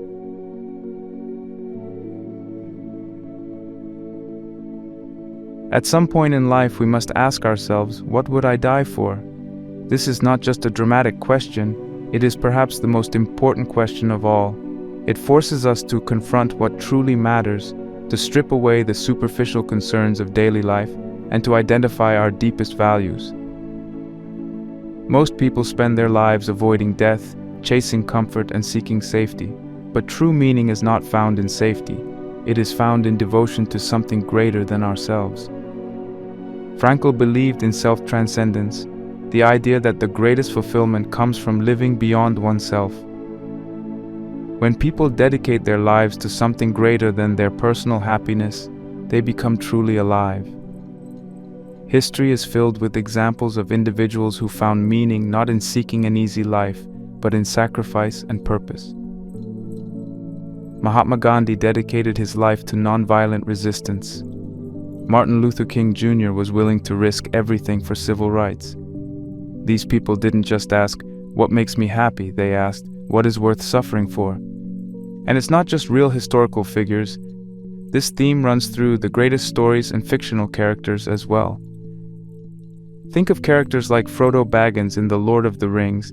He didn't want to carry the burden of the One Ring, but he did because it was the right thing to do. Batman could have lived an easy life as a billionaire, but he chose to dedicate himself to fighting injustice. Even in ancient myths, heroes don't seek comfort, they seek purpose, and often that purpose requires sacrifice. These stories resonate with us because, deep down, we know that the greatest lives are not the easiest ones, but the most meaningful ones. So why is comfort and safety the enemy of deep meaning? Because when people prioritize comfort above all else, they often lose their sense of purpose. A life spent chasing security, avoiding risk, and staying in a safe little bubble might seem appealing, but it rarely leads to fulfillment.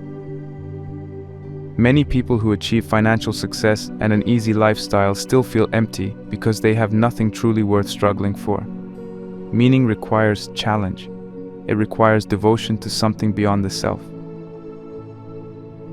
Frankl saw this in Auschwitz. Those who had a reason to live, something to hold on to, were the ones who survived. The same applies to us today. The connection between sacrifice, devotion, and purpose is clear. People who live meaningful lives are willing to suffer for what they believe in. Parents sacrifice for their children. Artists and creators dedicate years to their work, often without recognition. Athletes push their bodies to the limit not just for glory, but because they believe in something greater, the pursuit of excellence. Soldiers risk their lives not because they love war, but because they believe in protecting others. Sacrifice is not a sign of weakness. It is the highest form of commitment. If you want to live a life of meaning, ask yourself, what am I willing to suffer for?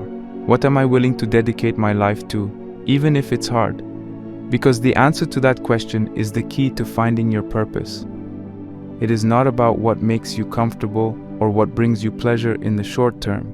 It is about what lights a fire in your soul, what makes you feel truly alive.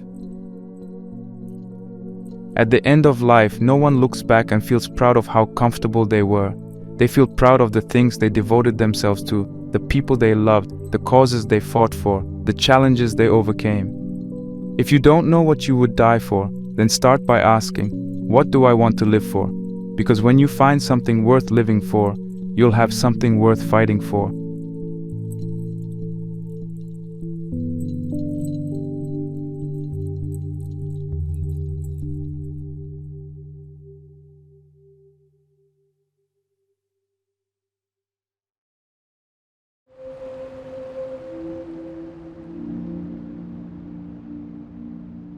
We've covered a lot in this video, diving deep into Viktor Frankl's philosophy and the incredible power of meaning.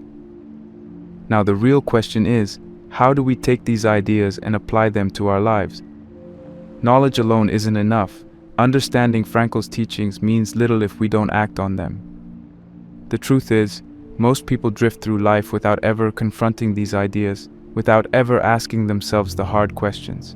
They wake up, go to work, distract themselves, and repeat the cycle day after day, all while feeling an underlying sense of emptiness. But Frankl's work shows us that life does not have to be this way. Meaning is not something that happens to us, it is something we must actively search for, something we must create. Let's briefly recap the most important lessons we've discussed. First, we explored why so many people feel lost today. The modern world is filled with distractions, but no amount of entertainment, consumerism, or social media can replace the deep need for purpose. People chase happiness, thinking it will give them fulfillment, but happiness is not something you can chase directly, it is a byproduct of meaning. Without meaning, people fall into despair, addiction, and anxiety. Frankl called this the existential vacuum, and he believed that overcoming it required finding something truly worth living for. Then, we looked at the role of work and contribution in creating a meaningful life. Work is not just about making money, it is about creating something valuable, about giving something to the world. Even in Auschwitz, Frankl saw that those who found ways to contribute, whether by helping others, fixing things, or even just offering a kind word, were the ones who endured. The lesson here is simple. If you want to feel fulfilled, find a way to contribute. Give something to the world, and the world will give something back to you. Next, we explored love and relationships as sources of meaning. Frankl believed that love was the highest human experience, and for good reason. The people we love, whether friends, family, or romantic partners, give our lives depth and purpose. But love is not just about attachment. It is about seeing someone for who they truly are and wanting the best for them, even beyond our own needs. Love is not about filling a void. It is about connection, sacrifice, and shared meaning. We then talked about suffering and how to turn pain into strength. Frankl's famous quote, "Suffering ceases to be suffering the moment it finds meaning," reminds us that pain, when given a purpose, can transform us. Everyone suffers at some point, but not everyone uses their suffering to grow. We always have two choices: become bitter and resentful, or use our struggles to build something greater. The people who survive life's hardest moments are those who refuse to see suffering as meaningless. They turn their pain into fuel, into wisdom, into something that can help others. Then we discussed how to cultivate an unbreakable spirit. Frankl introduced the idea of tragic optimism, the ability to maintain hope despite suffering. This is not naive positivity, but a conscious choice to believe that life always has meaning, even in the worst moments. Mental resilience is built not by avoiding pain, but by facing it head-on, learning from it, and growing stronger because of it. The most resilient people are not the ones who have had an easy life. They are the ones who have suffered deeply, but refuse to let their suffering define them. And finally, we asked the most important question of all: what would you die for? Frankl believed that meaning is found in self-transcendence, in living for something beyond ourselves. He saw that comfort and safety are not what make life fulfilling. Sacrifice and devotion to a cause are. Those who live only for themselves often feel empty, while those who dedicate themselves to something greater experience deep fulfillment. Whether it's a person, a mission, or a purpose, finding something you are willing to fight for, even suffer for, gives life its deepest meaning. Now that we understand these key lessons, the next step is putting them into action. Here is a simple 3-step plan to help you begin your own search for meaning. 1. Identify your deepest values and what resonates with you. Before you can live a meaningful life, you need to know what truly matters to you. Most people never take the time to ask themselves, what do I care about? What excites me? What kind of impact do I want to have? Start by making a list of the things that resonate deeply with you, whether it's creativity, helping others, learning, adventure, justice, or something else. Your values are like a compass, guiding you toward a life that feels authentic and fulfilling. A good exercise is to think about the moments when you have felt most alive. What were you doing? Who were you with? What kind of challenges were you facing? These moments often reveal what truly matters to you. If you're not sure where to start, ask yourself, if I had only 5 years left to live, what would I spend my time doing? Your answers will give you clues about where your meaning lies.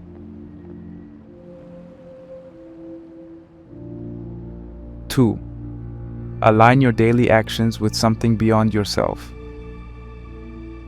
Once you know your values, the next step is living according to them. It's not enough to think about meaning, you have to act on it. This means making choices every day that reflect what you care about. If you value connection, make time for the people you love. If you value creativity, work on something that expresses who you are. If you value growth, challenge yourself to learn new things. Most importantly, find a way to contribute to something bigger than yourself. This doesn't mean you have to change the world overnight.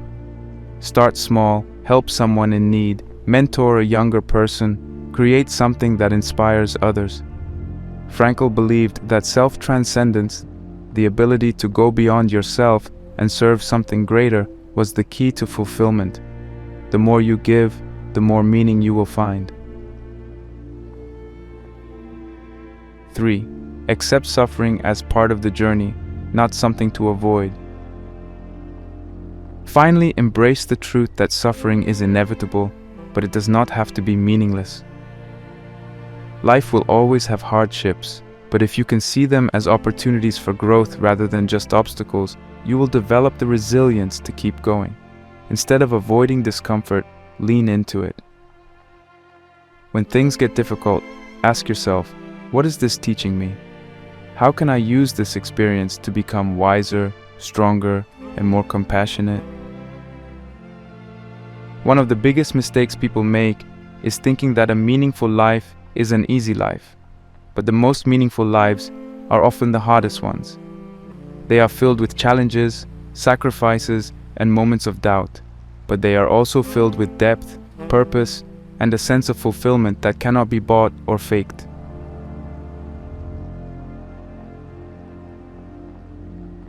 At the core of Frankl's philosophy is one final powerful idea. Life is constantly asking you a question. It's not about what you want from life, it's about what life expects from you.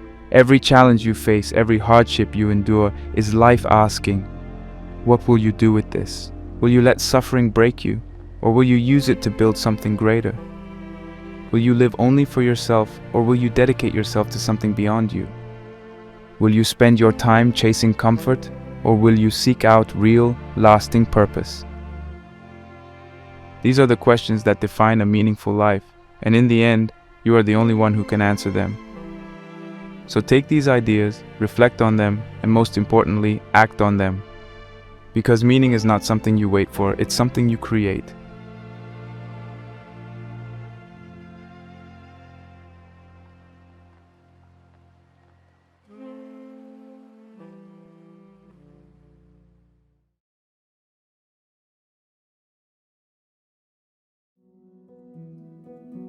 What does it mean to own yourself? Are you truly in control of your thoughts, actions, and destiny? Or are you simply following a script that society, family, and past experiences have written for you? It's easy to live life on autopilot, caught in daily routines and responsibilities without ever questioning why we think and behave the way we do. When we talk about owning yourself, we're talking about the practice of becoming fully aware of who you are at your core. This includes acknowledging your conscious desires, recognizing any hidden motivations lurking beneath the surface, and embracing the parts of yourself that might feel uncomfortable or even frightening. It's about stepping into your life with a sense of confidence and clarity, rather than passively letting the outside world shape every decision you make. This journey towards self-ownership can be complex, but if there is one thinker whose work can guide us through the maze of our inner world, it's Carl Jung. Jung's ideas on the human psyche focus on how our thoughts and emotions emerge from both conscious and unconscious depths. By learning to navigate these realms, we can move closer to true self-ownership, where we make our choices based on a profound understanding of ourselves rather than out of habit or fear. To really grasp this concept of owning yourself, let's define it in simple terms. Think of it as living authentically and embracing every part of your psyche, from the aspects you're proud of to those you might find embarrassing or troubling. Often people try to hide certain traits or impulses because of societal expectations or personal shame. But Jung's philosophy suggests that we can never truly become whole if we're ignoring large chunks of who we are. By bringing our hidden parts into the light, we can start to manage them instead of letting them control us from the shadows. Self-ownership also involves understanding the powerful role the unconscious plays in our everyday choices. Sometimes our conscious mind thinks it's in charge, but underlying fears, desires, and past traumas can influence our behavior without us realizing it. Jung argued that if we don't confront these deeper elements, they'll continue to guide us in ways that feel fated or out of our control. Once we learn how to engage with these hidden facets, however, we gain the freedom to decide how we truly want to act. That's the essence of self-ownership, merging the conscious and unconscious aspects of our being so we can live in alignment with our truest nature. Over the course of this video, we'll explore how Jung's concepts provide a roadmap for that integration. We'll dig into his major ideas, like the ego, the persona, and the shadow, to see how they shape our personalities and guide our relationships with others. We'll also discuss the more subtle areas of his work, such as the anima, animus archetypes, and the collective unconscious, showing how they offer hints about the universal patterns we all share as human beings. Finally, we'll connect these theories to real-world strategies you can use in your daily life. From journaling prompts to dream analysis, we'll look at ways to dive deeper into your inner world and bring any hidden issues to light. This is why Jung's perspective is so powerful in self-development. He believed real growth isn't just about adding on new skills or habits, it's about knowing and befriending every corner of your mind. My fascination with Jung began when I started reading some of his original works and realized how much they explained the struggles and triumphs of my own life. The more I studied his writings, like Memories, Dreams, Reflections, and his famous explorations into symbols and myths, the more I understood that true self-improvement isn't about perfection. Instead, it's about the courageous act of confronting the parts of ourselves we'd rather hide. By the end of this video, I hope you'll feel inspired to begin or continue your own journey of self-discovery, and that you'll discover just how transformative Jung's insights can be for anyone willing to face the depths of their own mind.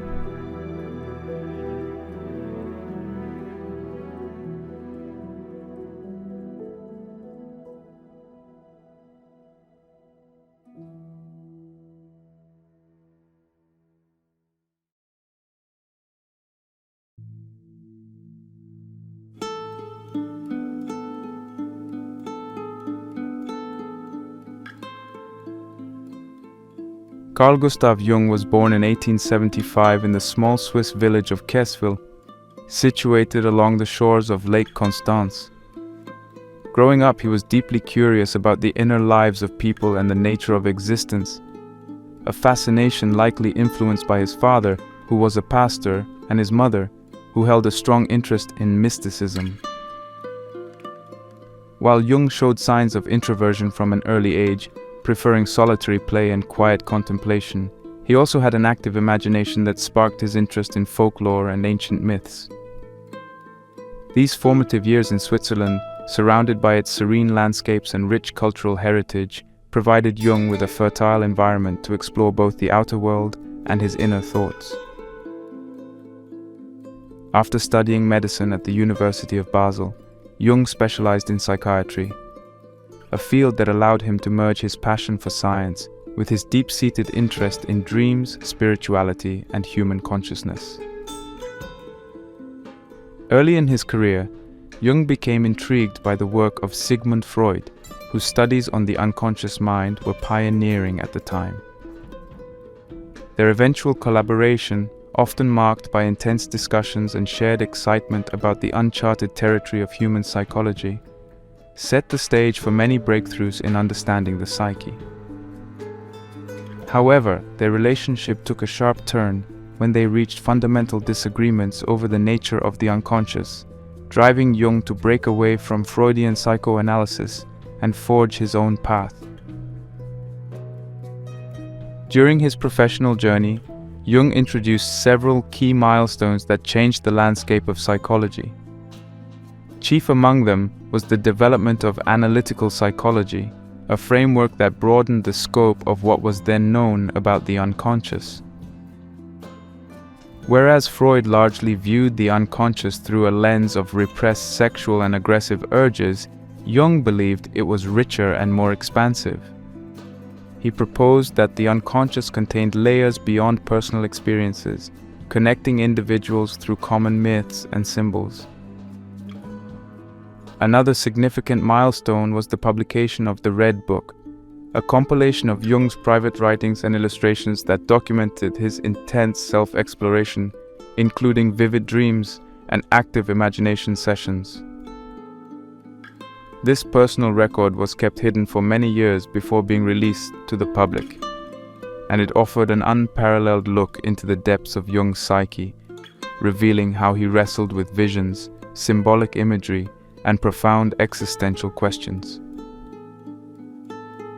By exposing his own process of introspection, Jung highlighted the value of self-inquiry as a way to truly understand human nature. Jung's influence extends well beyond the walls of academia, in part because his ideas remain surprisingly relevant in modern psychology and self-development circles. Take, for instance, the popular concepts of introversion and extroversion, which Jung first introduced as distinctive ways in which people orient their energy, either inward toward their inner world or outward toward external activities and relationships. This simple distinction laid the groundwork for countless personality tests, including the well-known Myers-Briggs type indicator, which is still widely used today. Similarly, his theory of the collective unconscious, the idea that all humans share a vast reservoir of ancestral memories and symbols, captured the imaginations of artists, writers, and filmmakers who found in Jung's work a language to describe universal patterns in myth and storytelling. Then there is the concept of archetypes, universal figures like the hero, the wise old man, and the mother, which Jung argued appear in various religions, cultures, and fairy tales across the globe. These archetypal patterns help explain why certain symbols or narratives resonate so powerfully with us, no matter where we come from. By giving shape to these universal themes, Jung allowed individuals to see that their personal struggles, dreams, and triumphs are often part of a much larger human story. What sets Jung apart and makes him so relevant even in the age of social media and rapid technological change is his holistic approach to the human mind. He believed that to understand ourselves fully, we must look beyond behavior and conscious thoughts to include the deeper, more mysterious realms of our psyche. Unlike many thinkers who reduce human actions to purely logical or purely instinctive processes, Jung saw the psyche as a blend of conscious desires, unconscious motivations, archetypal forces, cultural influences, and personal history. This inclusive outlook points us toward a more balanced sense of self-awareness, where we learn to recognize that our fears, dreams, and insights might be connected to larger patterns we share with other people. Such an understanding can feel both humbling and empowering. Humbling, because we see we're not as isolated or unique as we might have assumed, and empowering, because we realize we have the freedom to shape our destiny once we understand the forces playing out in our minds. Ultimately, the question, how do we own ourselves in a world that often pushes us toward conformity, becomes more approachable when we apply Jung's lens. If owning yourself means being true to your individuality, you first need to recognize all the influences that shape your perspective, both inside your mind and in the social world around you. By studying Jung's life and work, we see the importance of daring to go beyond the usual explanations for why we feel the way we do. He demonstrated through his break with Freud and through his groundbreaking ideas that it's possible to challenge mainstream viewpoints when they no longer serve your deeper truth. Jung's example encourages each of us to examine our internal processes, our dreams, personal fears, unspoken desires, and to integrate them consciously so we can stand firm in who we are.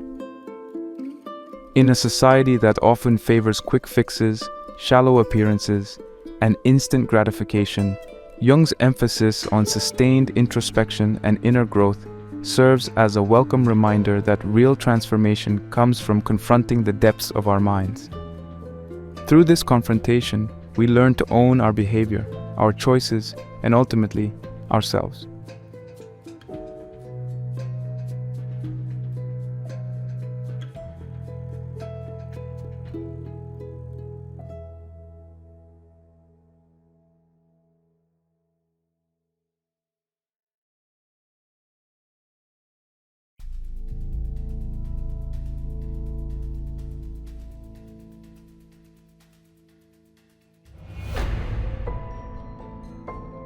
When Carl Jung talks about the structure of the psyche, he's describing the different layers and components that make up who we are as individuals.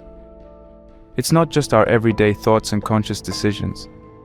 There's also a vast realm of influences that exist beneath the surface, which he calls the unconscious.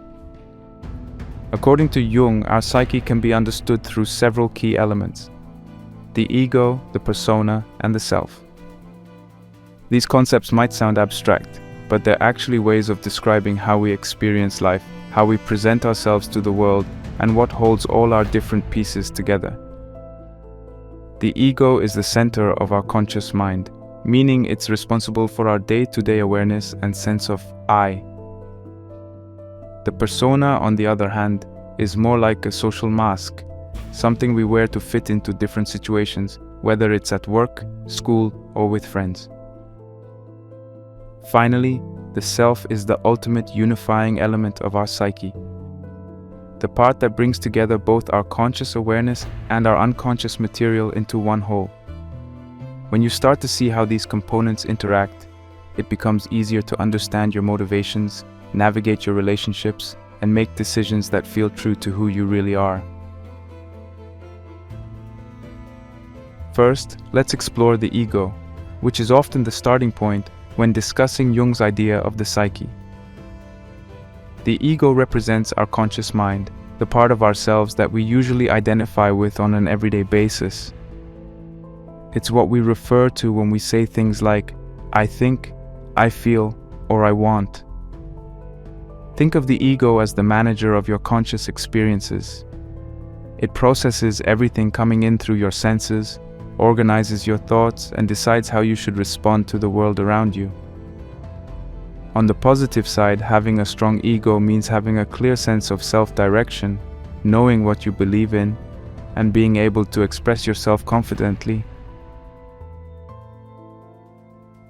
However, the ego can also become a barrier to growth if it grows too large or rigid. In these cases, we can fall into what some call ego traps, behaviors driven by pride, defensiveness, or stubbornness that keep us stuck. For instance, if your ego refuses to admit when it's wrong, you might find yourself making excuses instead of recognizing a valuable lesson. Likewise, if your ego is consumed with proving you're always right, you may miss out on genuinely helpful feedback. While the ego is essential for day-to-day functioning, it's just one part of the story.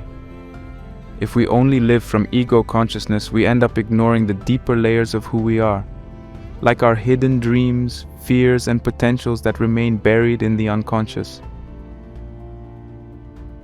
Next comes the persona, a term that comes from the Latin word for mask. In Jung's model, the persona is the face we show to the world, the roles we play to meet societal expectations, and the behavior we adopt to interact with others. Think about how you might behave in a job interview compared to how you act with close friends on a relaxed weekend. Those differences reflect the changing nature of the persona. We adjust it to fit the demands of different environments. This adaptation can be beneficial because it helps us function smoothly in society. For example, you wouldn't want to tell your boss every personal thought that crosses your mind, nor would you talk to a teacher with the same casual approach you might use with your best friend. However, problems arise when we start confusing our persona with our true selves. If you get too comfortable wearing your mask, you can lose touch with your genuine feelings, desires, and opinions. You might start living life based on what you think others expect from you, rather than what resonates deep within. To truly own yourself, it's crucial to recognize that the persona serves a purpose, facilitating social interactions, but it should never dominate to the extent that we forget who we are without the mask. By becoming aware of how your persona shifts from situation to situation, you'll gain a clearer understanding of your authentic self, which lies beneath these surface-level presentations.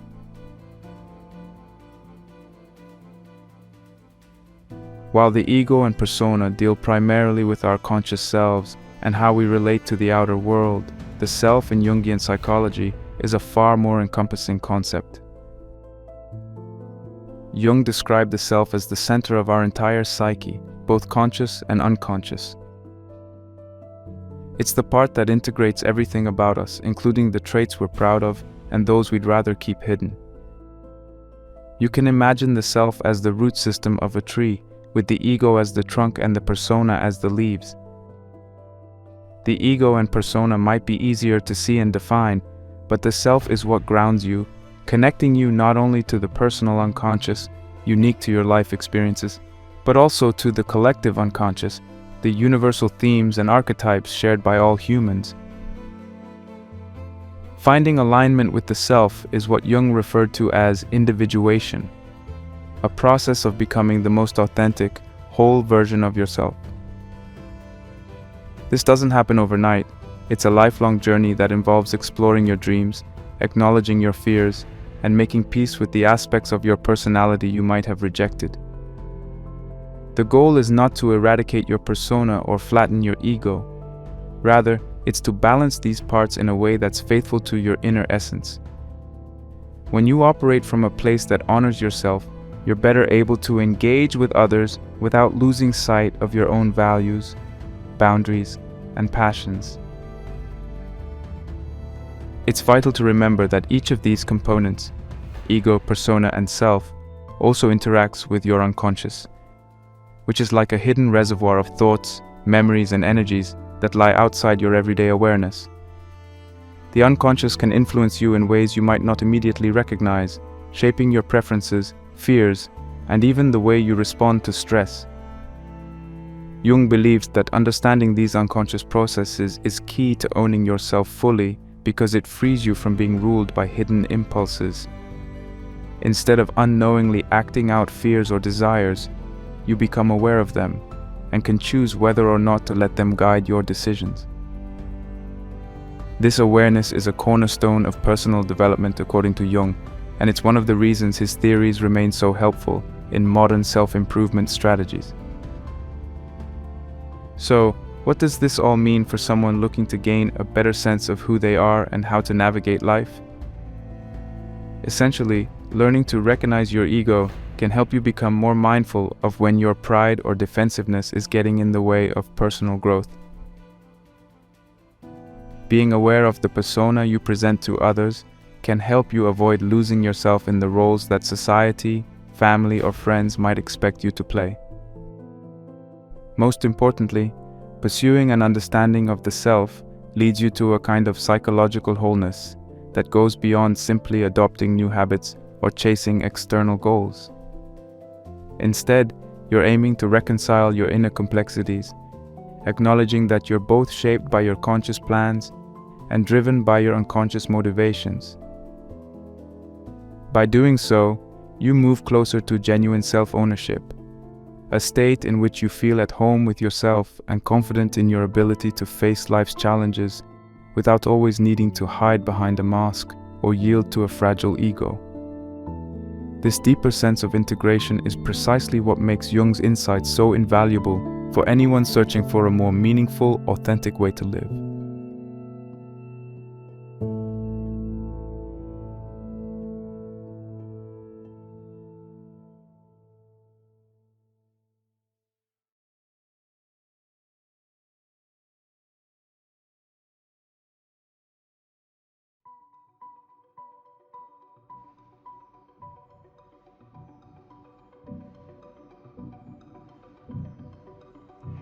Carl Jung introduced the concept of the shadow to describe the parts of ourselves we tend to hide, reject, or deny, often without even realizing we're doing so. Unlike the persona, which represents the socially acceptable face we show to others, the shadow is made up of qualities that seem too difficult, frightening, or socially unacceptable to openly acknowledge. Many people misunderstand the shadow as some kind of evil presence lurking in our psyches, but Jung never intended it to be viewed as purely negative. Instead, he suggested that these hidden traits could be anything we've decided, consciously or unconsciously, to keep under wraps. They might include jealousy, rage, selfishness, or traits we consider embarrassing, like certain desires or habits. However, the shadow can also hold positive qualities that were stifled early on, like creativity we were told wasn't practical, or confidence we were taught to see as arrogance. By calling these aspects the shadow, Jung wanted to emphasize that they lie just out of our conscious sight, but they still affect us in powerful ways.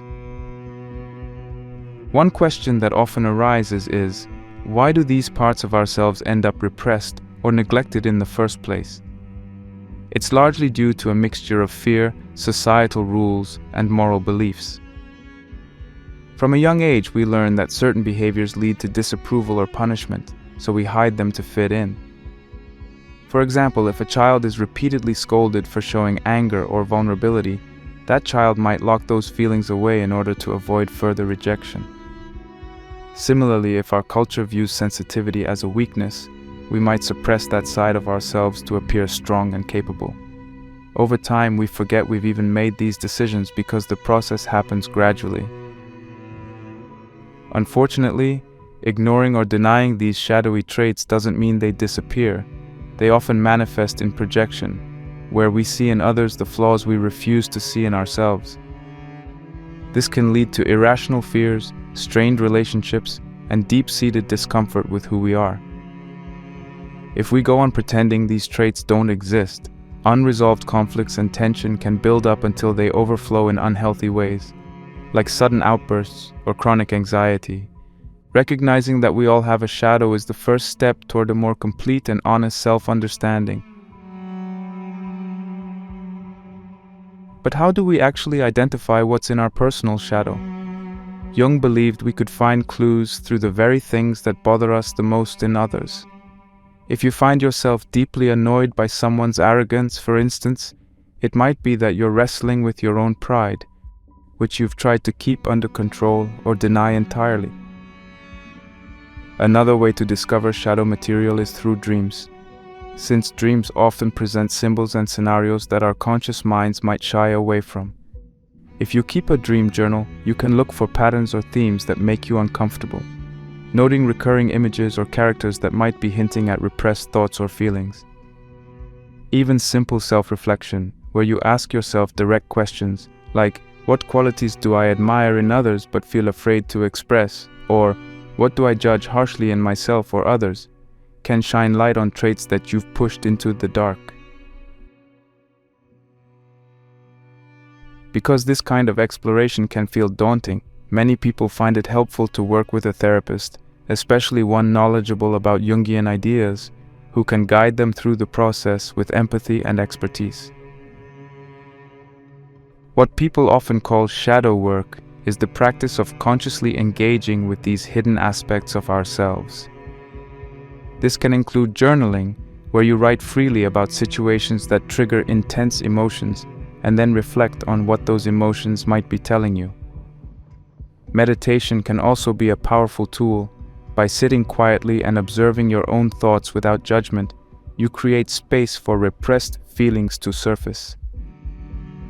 Some individuals find group settings or close friendships beneficial for this work, as open and supportive conversations can bring insight into qualities we might be overlooking. Others choose to do it in private, at least initially, experimenting with methods like active imagination, which Jung advocated for deeper dialogue with inner figures or symbolic images. No matter the approach, shadow work requires courage. It involves facing shame, guilt, or fear, emotions we usually try to avoid. But it's worth noting that the purpose isn't to judge yourself more harshly, it's to bring compassion and understanding to these neglected parts of your psyche. By acknowledging them, you reduce their power to sabotage you from the inside out. Of course, the real reason for doing shadow work isn't just to examine old wounds, it's to own yourself more completely. Once you recognize and integrate your hidden traits, you can harness their energy in positive ways. For instance, let's say you discover a previously repressed anger that has been showing up as passive-aggressive behavior or random irritability.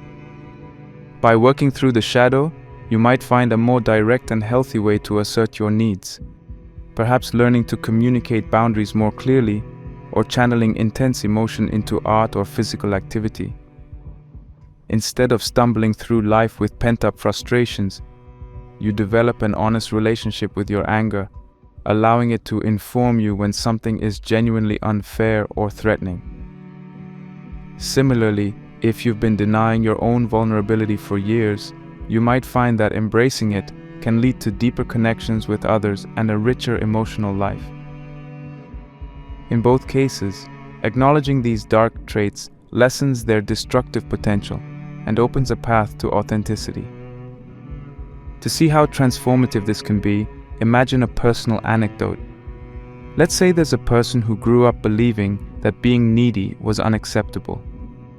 In childhood, they may have learned to hide any sign of needing help or reassurance from parents, friends, or teachers.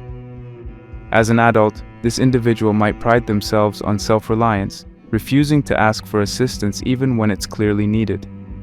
Inevitably, the bottled-up sense of isolation and struggle may lead to resentment or burnout. Through shadow work, they realize that their so-called neediness is actually just a natural human desire for support and connection. Once they integrate this part of themselves, recognizing there's nothing wrong with occasionally depending on others, they experience genuine relief. They stop seeing themselves as a burden and allow people in their life to offer help, leading to healthier relationships and a more balanced lifestyle. This integration doesn't destroy their independence, it simply balances it with vulnerability and trust. Ultimately, embracing your shadow is one of the most important steps toward true self-ownership, because it involves claiming everything about who you are, rather than just the parts you find socially acceptable or personally comfortable. It gives you the freedom to break out of conditioned patterns that may have followed you for years. When you no longer have to constantly push down or mask certain emotions, you open up space for deeper creativity, empathy, and resilience. Rather than being at the mercy of hidden impulses, you become a more integrated and adaptable person. Moreover, you gain a new perspective on the challenges you face in daily life, recognizing that sometimes what you see as a purely external problem may actually reflect a conflict within. By understanding and working with your shadow, you transform unconscious tendencies into conscious choices, which is exactly what self-ownership is all about. You're no longer living in reaction to the parts of yourself you haven't examined. Instead, you're able to meet life's ups and downs with a grounded sense of who you are, including the darker corners of your psyche you once feared to explore.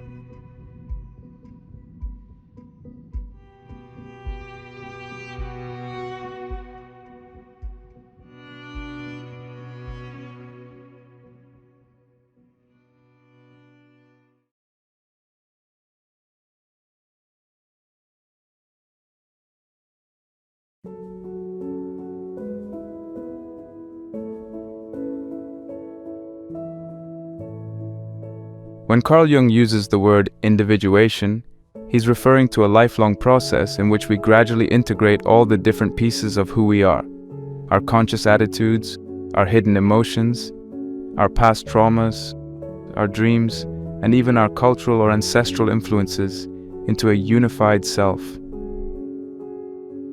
In many ways, individuation can be seen as a process of becoming whole.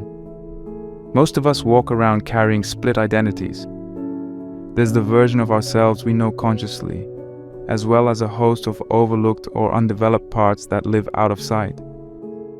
The goal of individuation is to bring as many of these pieces as possible into alignment. It's not about achieving a perfect state of harmony, because life is rarely that tidy, but about constantly striving toward greater self-awareness and authenticity. By taking the time to reflect on why we think, feel, and behave the way we do, we begin to see that our personality isn't fixed or one-dimensional. Rather, it's an ever-evolving blend of traits, desires, and experiences that shape who we are in each moment. Jung believed that the more integrated our psyche becomes, the more stable and capable we are at handling the ups and downs of life. We become less prone to knee-jerk reactions triggered by unknown fears, and more open to the gentle nudges of our unconscious mind, which can guide us toward growth and creativity if we learn to listen. In Jung's view, this path to wholeness unfolds through several stages. First, we have to recognize the roles we play in everyday life, what Jung called the persona. This involves asking ourselves how we show up in different social settings and whether these public masks have overshadowed our true feelings or made us lose sight of our genuine needs and desires. Next, we must confront the shadow, or those aspects of ourselves we've suppressed for one reason or another. This is often a challenging step because no one likes to face the parts of their personality they find embarrassing or even shameful. However, coming to terms with these traits can be deeply freeing, as it relieves us from the constant effort of pretending they don't exist. Once we've started integrating the persona and the shadow, we move on to understanding and balancing our inner feminine or masculine qualities, what Jung called the anima in men and animus in women. The idea here is not that we each have rigidly defined male or female traits, but that all humans have a mixture of both energies within them. By accepting this blend, we enrich our emotional and creative lives. Finally, after navigating these layers, we edge closer to the self, which is the guiding center of our entire psyche. Reaching this stage isn't something that just happens one day. Rather, it's a continual process of refinement, an ongoing dance between what we know about ourselves and what we still have yet to discover. Why does individuation matter? The short answer is that we can't own ourselves fully if we ignore significant parts of our nature. Imagine trying to drive a car while denying the existence of certain warning lights. Sooner or later, those neglected signals will cause a breakdown. In psychological terms, if we keep pushing aside uncomfortable emotions, personal conflicts, or questions about our identity, they tend to resurface in unhealthy ways, like sudden anger, persistent anxiety, or a deep sense of dissatisfaction with life. Individuation helps us address these warning signs before they become crises. It offers a structured way of recognizing that every aspect of our inner world, even the messy or painful parts, serves a purpose. By learning to listen to what's happening within us, we develop emotional resilience and a stronger sense of self. Jung often compared this process to the hero's journey, a narrative pattern in myths and stories where the main character sets out on a quest, faces trials, finds hidden strengths, and returns home transformed. Similarly, individuation calls us to venture into the depths of our own psyche, armed with curiosity, courage, and humility, in order to unearth deeper truths. While it may feel daunting or even frightening at times, the ultimate reward is a richer, more meaningful life. We learn to guide ourselves with an internal compass that points toward our most genuine inclinations, rather than letting outside pressures dictate who we should be. But this journey is rarely smooth, partly because there are many common roadblocks that get in the way. One of the biggest is social or familial pressure. Our friends, relatives, or culture might expect us to behave in certain ways, pursue certain careers, or adopt certain beliefs. If we blindly follow these expectations, we risk suppressing our own voice, delaying the individuation process. Over time, this can create inner turmoil because our outer life no longer matches our true inner experience. Another major obstacle is the lack of self-reflection. In a busy, fast-paced world filled with distractions, cell phones, social media, and endless entertainment options, it's easy to skim over the surface of life without ever pausing to ask deeper questions about who we are. Spending time alone, journaling, or practicing any form of mindfulness can feel uncomfortable at first, especially if we've spent years ignoring the more shadowy parts of our psyche. Nevertheless, developing a habit of introspection is essential if we want to peel back the layers that hold valuable insights. Finally, fear of change can keep us stuck. Even when we sense that our current way of living isn't fully aligned with our deeper values, the idea of uprooting our habits and shifting our sense of identity can seem terrifying. We might cling to old routines because they feel safe, even if they no longer help us grow. Jung's work reminds us that change is often a necessary ingredient in the quest for wholeness, and that initial discomfort can lead to long-term rewards if we dare to move through it. Despite these challenges, the journey of individuation can be deeply rewarding. As we integrate our conscious intentions with our unconscious impulses, we discover a more coherent sense of who we are and what we stand for. We might realize, for example, that a childhood interest we abandoned due to parental disapproval still brings us joy and should be rekindled. Or we might discover that a so-called negative trait like sensitivity is actually a powerful gift when channeled correctly. On this path, breakthroughs often arrive in unexpected ways, perhaps through a dream that illuminates a hidden conflict or a sudden emotional reaction that reveals a long-standing desire. We learn to see these moments as valuable clues rather than random occurrences. Each clue helps us piece together a fuller picture of our psyche, leading us closer to the kind of self-ownership that's rooted in awareness and acceptance, rather than denial or pretense. Ultimately, individuation isn't about becoming perfect or reaching a final destination. It's a dynamic state of continually weaving together different threads of our inner life. We recognize that we contain multiple facets, some bright and some dark, but we also learn not to judge ourselves too harshly for being incomplete. Instead, we embrace the idea that every experience, whether painful or joyous, can teach us something about who we are. By following Jung's roadmap of encountering the persona, confronting the shadow, and balancing the anima animus, we gain a deeper insight into ourselves and our relationships with others. And by persistently nudging ourselves toward the self, we move beyond superficial definitions of success or happiness into a more profound sense of harmony with our own nature. This doesn't mean life becomes easy overnight, but it does mean we approach each challenge with a level of inner resourcefulness that only comes from honest self-examination. In this way, individuation becomes the ultimate act of self-care, a gradual yet powerful process of becoming who we were always meant to be.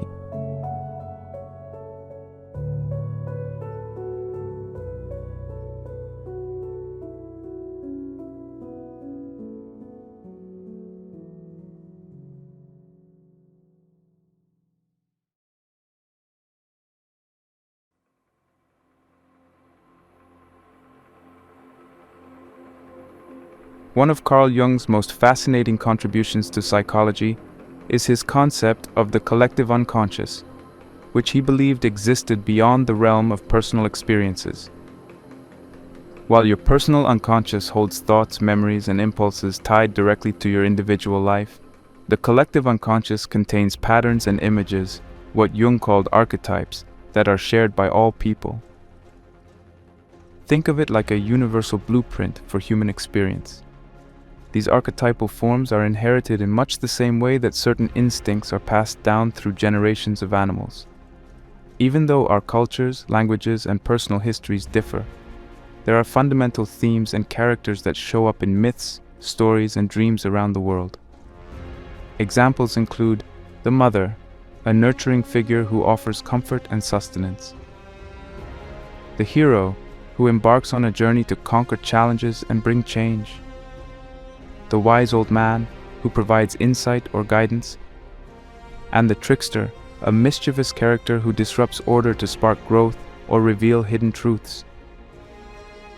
We might think of these as universal storylines that appear in countless fairy tales, religious texts, and works of literature, evidence that human beings are connected by more than just shared biology. According to Jung, these archetypes aren't just interesting coincidences. They act like hidden scripts in our own unconscious minds, influencing our goals, relationships, fears, and aspirations in ways we seldom recognize consciously.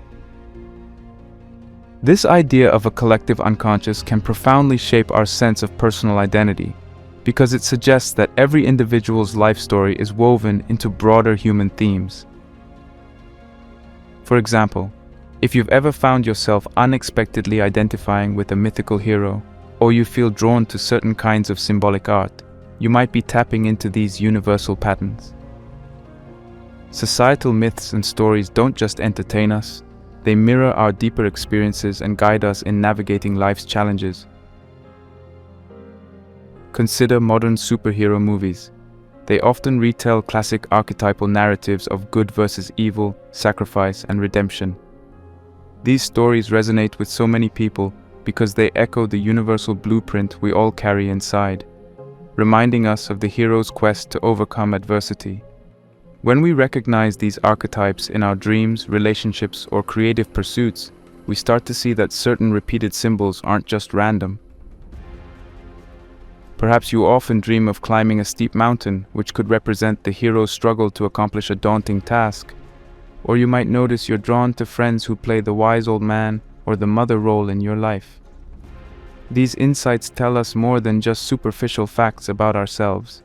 They hint at deeper psychological processes and needs, like the need to grow, to be guided, or to be nurtured, that connect us to everyone else who's ever walked the earth. So how does this tie back to the concept of owning yourself and directing your life intentionally? If we remain unaware of the archetypal forces driving our thoughts and actions, we may blindly follow narratives that don't truly serve us.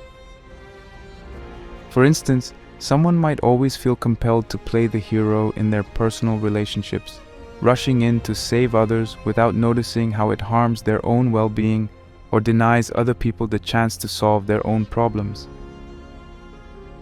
Or consider someone who constantly falls under the sway of the trickster archetype, drawn to chaotic or disruptive behavior that can negatively affect their friendships or career. Becoming conscious of these patterns means recognizing when we're being pulled into a particular storyline and consciously deciding how to respond. Awareness doesn't mean we stop relating to archetypes altogether. These are universal energies that often bring richness and meaning to our lives. Instead, it means we gain the freedom to shape our behavior and attitudes more deliberately. By observing these patterns in ourselves, we can decide whether we want to embrace them, modify them, or step away from them entirely. This is vital to self-ownership because it shifts our choices from unconscious habit to conscious deliberation. Practical strategies for exploring the collective unconscious and archetypes can be as varied as the archetypes themselves. One approach is to study myths and legends from different cultures. You could compare the roles heroes play in Greek mythology, for example, to those in modern comic books, noting how certain themes repeat. This kind of comparative reading helps you become more sensitive to archetypal patterns, both in fiction and in your own life. Another useful method is to engage with symbolic art, whether it's medieval paintings, abstract works, or images from tarot decks. These forms of expression often tap into archetypal symbolism, giving you a visual means of connecting with universal concepts like transformation, rebirth, or guidance. As you reflect on these images, ask yourself which of them stir your emotions the most. What might that say about the archetypes that resonate with you on a subconscious level? Jung also proposed an exercise called active imagination, which invites you to directly engage with the figures or images that appear in your dreams or your daydreams. Suppose you keep having a dream about an old mysterious mentor showing you a path through a forest. Rather than dismissing it as random, you could spend time visualizing this character in a relaxed, almost meditative state and begin a mental dialogue. Ask questions. What are you trying to show me? Or how can I handle the challenges I face? While this might sound odd at first, it's a way of respectfully listening to the messages your unconscious is trying to deliver.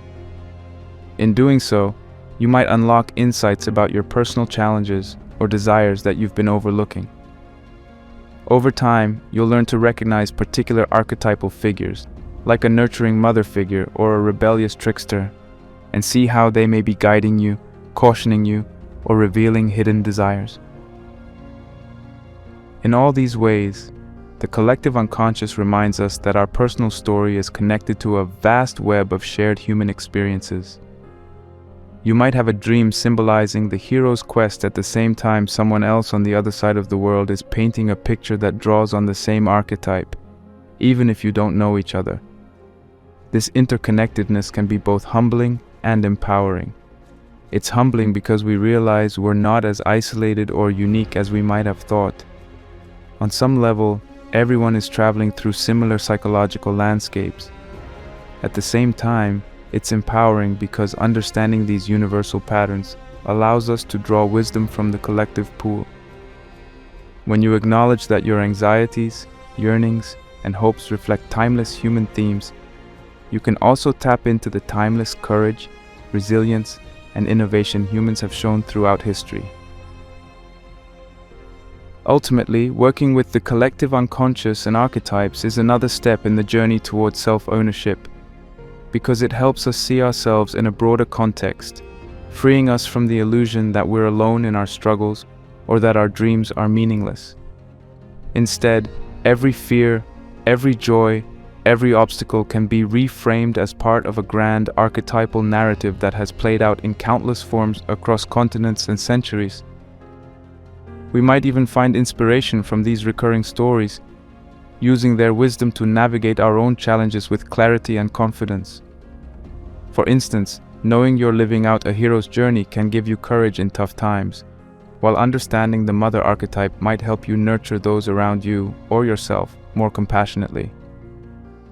The point is not to limit yourself to just one role, but rather to recognize that you contain fragments of many archetypes. When you see these larger forces at work, you gain the power to decide how and when to engage with them.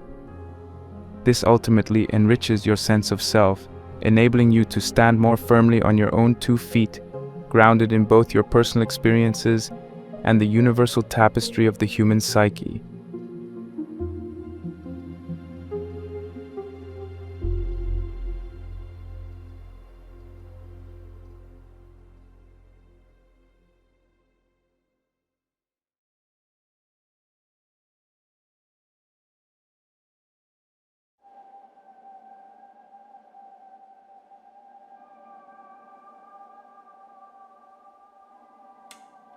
Once you have a basic understanding of Jung's major concepts, like the persona, the shadow, the anima, animus, and the collective unconscious, the next question becomes, how do I actually use these ideas to take more ownership of my life?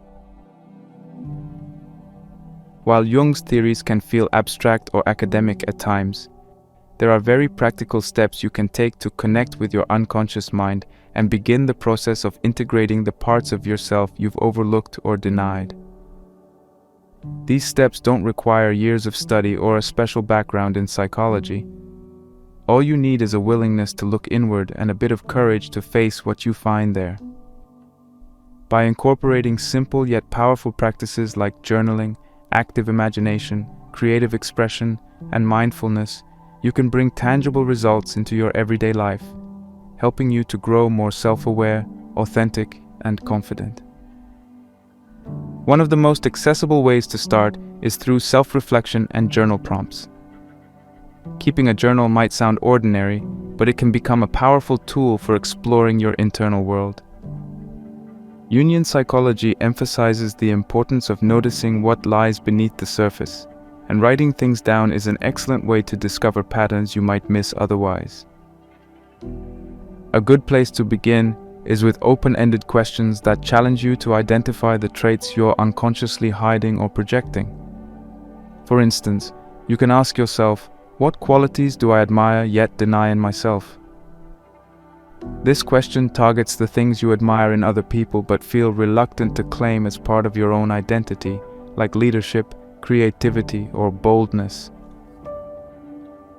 Another revealing prompt is, what traits annoy me in others that might reflect my own shadow?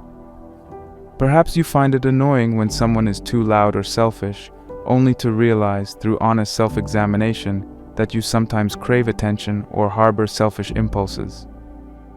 By writing out these questions and your responses, you create a tangible record of your thoughts, making it easier to spot recurring themes or emotional triggers. Over time, you may realize that you keep circling back to similar patterns, like a constant need for approval or a fear of confrontation, that indicate hidden parts of your psyche crying out for recognition. Beyond journaling, an exercise closely linked to Jung's work is active imagination, which offers a more direct way of speaking to your unconscious mind. Unlike traditional meditation, where the goal is to quiet your thoughts, active imagination encourages an inner dialogue with whatever figures, symbols, or characters emerge from your psyche. Let's say you have a recurring dream figure or a strong emotional reaction to a certain archetype, such as a wise mentor or a cunning trickster. During a quiet moment, you might close your eyes and imagine meeting this figure in a place that feels safe and comfortable to you. Then allow yourself to have a conversation. Ask questions, listen for responses, and observe how the figure reacts. It might feel strange at first, but this method can be incredibly enlightening because it bypasses your conscious defenses. Many people find that by engaging with their unconscious in this way, they uncover insights about fears, desires, or memories they hadn't recognized consciously. Over time, this dialogue can lead to deeper healing as you address long-ignored emotional wounds and begin to integrate them into a more coherent sense of self. Sometimes individual work is just the beginning, and you may feel you'd benefit from the perspective of others who share your interest in Jungian ideas or depth psychology in general. That's where therapy and group work come in. A Jungian analyst, or any therapist familiar with Jung's concepts, can serve as a guide through your unconscious territory. Through regular sessions, you and your therapist might explore your dreams, analyze projections, or discuss how archetypal themes are playing out in your life. Group discussions and retreats can also provide valuable insights, especially when people share their experiences with similar archetypes or unconscious patterns.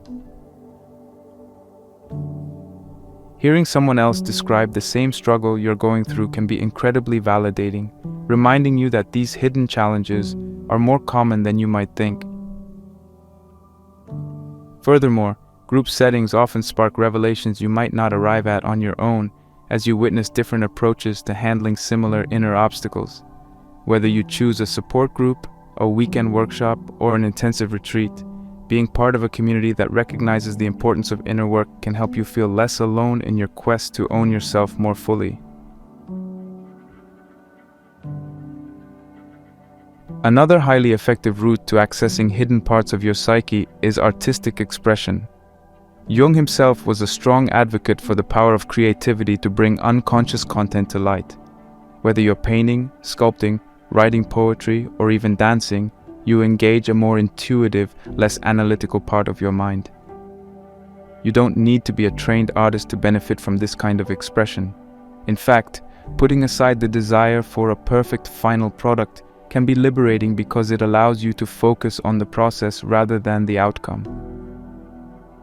Symbolic doodles, color choices that feel instinctive, or spontaneous images can all serve as gateways to hidden emotions or memories. The key is not to overanalyze your creations right away.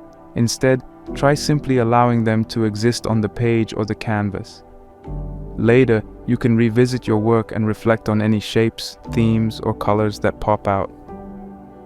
Often, something as simple as doodling can reveal you're harboring more stress than you realized, or that you crave a certain type of emotional release. By letting your creativity flow freely, you grant your unconscious a platform to express itself in ways that words alone might not capture.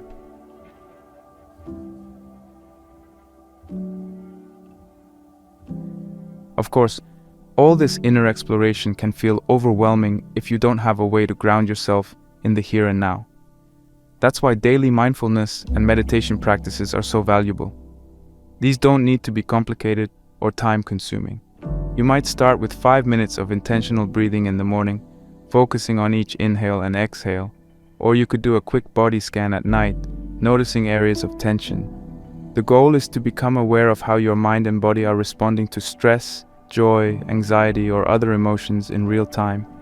This awareness can help you catch moments when your shadow is about to surface, maybe in the form of a snappy remark or a sudden flood of anxiety, so you can respond more calmly. If you've been doing shadow work, for instance, mindfulness can alert you to emotional cues that indicate an old wound is being triggered. Rather than lashing out or shutting down, you can pause, take a breath, and choose a response aligned with the more integrated self you're striving to become. Finally, the true test of these union tools lies in their life application. How do you use the insights gained from journaling, active imagination, or creative expression when you're interacting with your boss, partner, or friends? Perhaps you've discovered a repressed fear that causes you to sabotage opportunities at work. Armed with this new understanding, you might speak up at a meeting instead of holding back, or volunteer for a project that pushes you outside your comfort zone.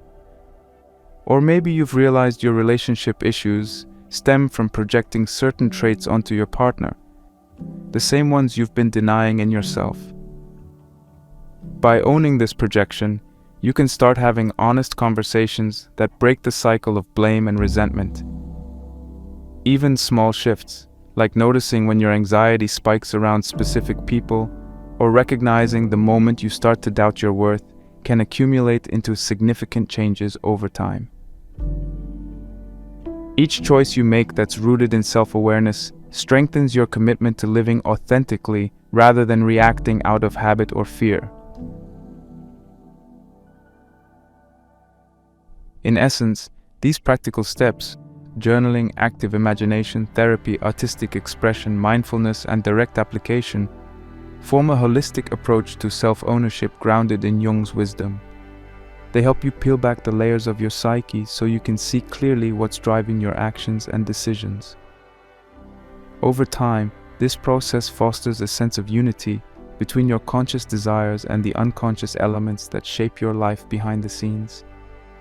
And while it can be challenging at times, especially when you come face to face with aspects of yourself you'd rather ignore, each step forward brings you closer to the freedom and authenticity that define true self-ownership.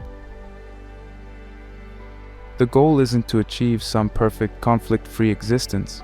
It's to live more honestly, to make choices that reflect who you really are at your core. That might involve embracing your creativity, finding the courage to speak your truth, or simply discovering that the traits you once deemed flaws can become profound sources of strength and depth.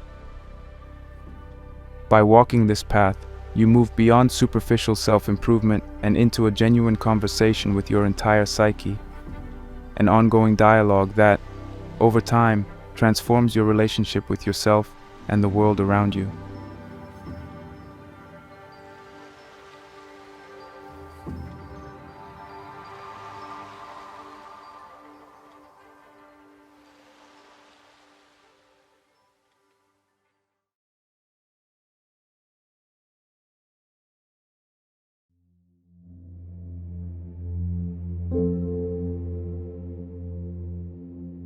As we bring this journey to a close, let's briefly look back at the concepts we've covered and how they all connect to the theme of owning yourself. We began by discussing the persona, the face we present to the world in social situations. By becoming aware of how much we adapt to fit external expectations, we can begin to see where our true self might be getting overshadowed. Next, we explored the shadow, the parts of our personality that we hide or deny, often because they don't align with what we believe is acceptable. Recognizing these hidden traits can be a powerful step towards self-acceptance and authenticity. From there, we moved on to the anima and animus, reminding us that each of us carries both masculine and feminine energies that can enrich our emotional, creative, and psychological life when balanced. Then came the collective unconscious, where universal symbols and archetypes like the hero and the mother reside. These patterns connect us to something greater than our individual stories, influencing our choices and guiding the dreams we experience at night. Finally, we looked at the transformative process of individuation, in which we strive to integrate all these aspects of our psyche, conscious and unconscious, light and dark, into a more unified self. Along the way, we touched on the importance of dream work, which can serve as a direct line to our inner world, offering clues about what remains unaddressed in our conscious life. None of these concepts will automatically transform your life without consistent practice and introspection. As you begin noticing your persona in daily interactions or journaling about your shadow triggers, you'll start to see patterns you might not have caught before. It's through these little aha moments, like recognizing a repeated theme in your dreams or realizing you've been projecting certain traits onto someone else, that real growth takes root. The path to self-ownership isn't a quick fix. It's a winding road that requires patience, courage, and willingness to face discomfort. Yet every step you take can be deeply rewarding because it brings you closer to a state of wholeness, where you're living from a place of genuine self-knowledge rather than societal scripts or hidden fears. It's also important to acknowledge that this work can feel overwhelming at times, especially if you're confronting old traumas, painful emotions, or core beliefs you never thought to question. If you find yourself in a place where it feels like too much to handle on your own, don't hesitate to seek professional help. A Jungian analyst, a depth psychologist, or even a well-trained therapist who's open to exploring unconscious content can be an invaluable ally. Group workshops or retreats focusing on archetypal exploration can also provide a supportive community where you learn from others walking a similar path. Remember that needing help doesn't mean you're weak. It signifies that you're serious about your growth and willing to invest in the processes that lead to real transformation. If you're feeling motivated to delve deeper, there are several immediate ways to continue this exploration. You might start by keeping a dream journal so you can map out recurring symbols or emotional themes. You could also begin or resume therapy, whether one-on-one or in a group setting, especially if you suspect certain shadow aspects are causing ongoing conflict in your relationships or work life. Another powerful step is to read one of Jung's primary texts, such as Memories, Dreams, Reflections, or Modern Man in Search of a Soul, to gain deeper insight into his theories and see how they might resonate with your experiences. If reading Jung directly feels daunting, there are plenty of introductions, commentaries, and guided journals designed to make his ideas more accessible. I want to leave you with one of Jung's most famous quotes: "Who looks outside, dreams. Who looks inside, awakes." This line encapsulates the spirit of everything we've discussed.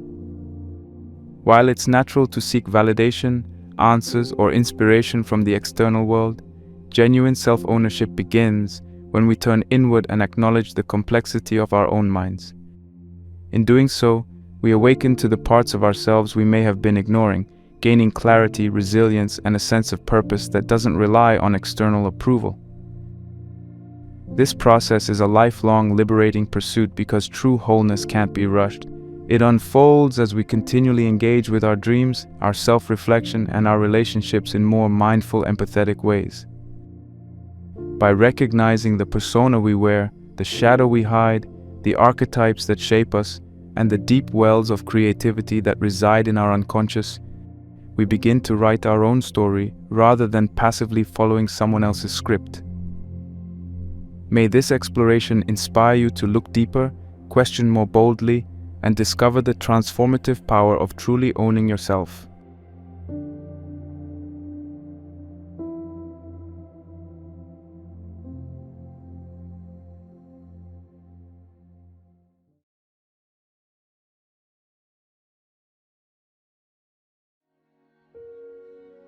Have you ever caught yourself staring into a mirror wondering, who am I really? It's a question almost everyone faces at some point, whether we're young or old. Maybe you've felt that strange sense of disconnect between who you think you should be and who you truly are deep down inside. Maybe you're wondering if you're living according to what other people expect, rather than what genuinely fulfills you. Perhaps you've asked yourself if there's even a real you to be found, or if your personality and identity are simply masks you wear in response to the world around you. The question of identity, of authenticity, isn't new. It's one of the oldest mysteries in human history. It matters deeply because it shapes our choices, our relationships, and ultimately, the direction of our entire lives. So, let's consider something intriguing. Is there actually a true self hidden somewhere within you, waiting to be discovered? Or is the self something we continuously create as we live, changing and evolving moment by moment? In other words, are you a fixed person underneath all the layers of expectation and social roles, or are you a continuous project, constantly transforming, adapting, and becoming who you choose to be? This fascinating question has intrigued philosophers, psychologists, and thinkers throughout the centuries. And perhaps no one has tackled this question more passionately and provocatively than Friedrich Nietzsche, one of the most influential philosophers who ever lived. We'll be diving deep into his groundbreaking ideas to help you find, or rather forge, your real self. Nietzsche believed that the self isn't something you simply discover lying dormant within you. Instead, he suggested that finding your real self is a daring, courageous act of creation. To Nietzsche, becoming who you truly are means overcoming society's expectations, challenging your own fears, and continuously pushing yourself beyond comfort and convenience. This approach is empowering, but it's also challenging, because it puts full responsibility for your identity directly in your hands. He didn't offer easy answers or simple solutions. Instead, he offered powerful tools, challenging questions, and bold perspectives to help you live more authentically and fearlessly. Throughout this video, we'll explore how his existentialist philosophy can transform the way you think about yourself and your life. We'll unpack key concepts such as the will to power, where we'll see how our inner drive to grow and overcome is at the heart of personal development. We'll discuss Nietzsche's critique of conventional morality, understanding how societal pressures can keep you from truly knowing who you want to become. We'll explore ideas like self-overcoming and the fascinating notion of the Übermensch, a concept not about becoming superior to others, but about rising above your own limitations to live life on your own terms. And crucially, we'll see how he encourages us to face life's existential challenges, like doubt, uncertainty, and even suffering, not with fear, but with courage and affirmation, using these experiences as opportunities to shape and mold our true selves. By deeply exploring these ideas together, you'll discover practical and philosophical insights that you can directly apply to your own life. Nietzsche's thoughts will guide us in reflecting on our values, reconsidering our choices, and making deliberate, authentic decisions about who we want to be. This isn't about merely thinking philosophically, it's about transforming philosophy into action. It's about discovering the profound power you have right now to create yourself anew. No matter your age, background, or experiences, these ideas can resonate deeply and provide clarity about who you are and what truly matters to you. This journey won't always be comfortable.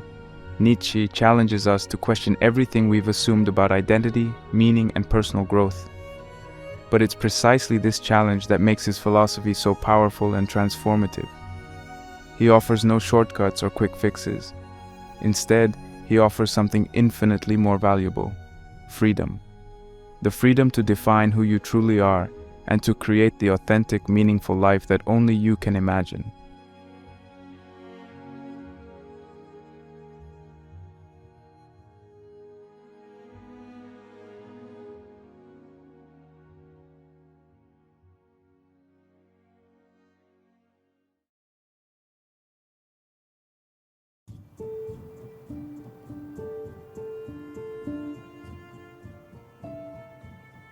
To truly grasp the radical ideas Friedrich Nietzsche had about identity and self-discovery, we first need to take a brief look at his fascinating life and the context that shaped his unique worldview. Friedrich Nietzsche was born in 1844 in a small German village named Rocken. From an early age, he faced personal struggles and profound loss. His father, a Lutheran minister, died when he was just 5, leaving him and his sister to be raised by their mother and grandmother. Although he was raised in a deeply religious family, as he grew older, he began to question traditional religious beliefs and their effects on people's lives, eventually rejecting religion altogether. These early experiences, especially his struggles with loneliness, health problems, and isolation, played a crucial role in shaping his unique philosophical voice, one that constantly questioned traditional beliefs about life, morality, and identity.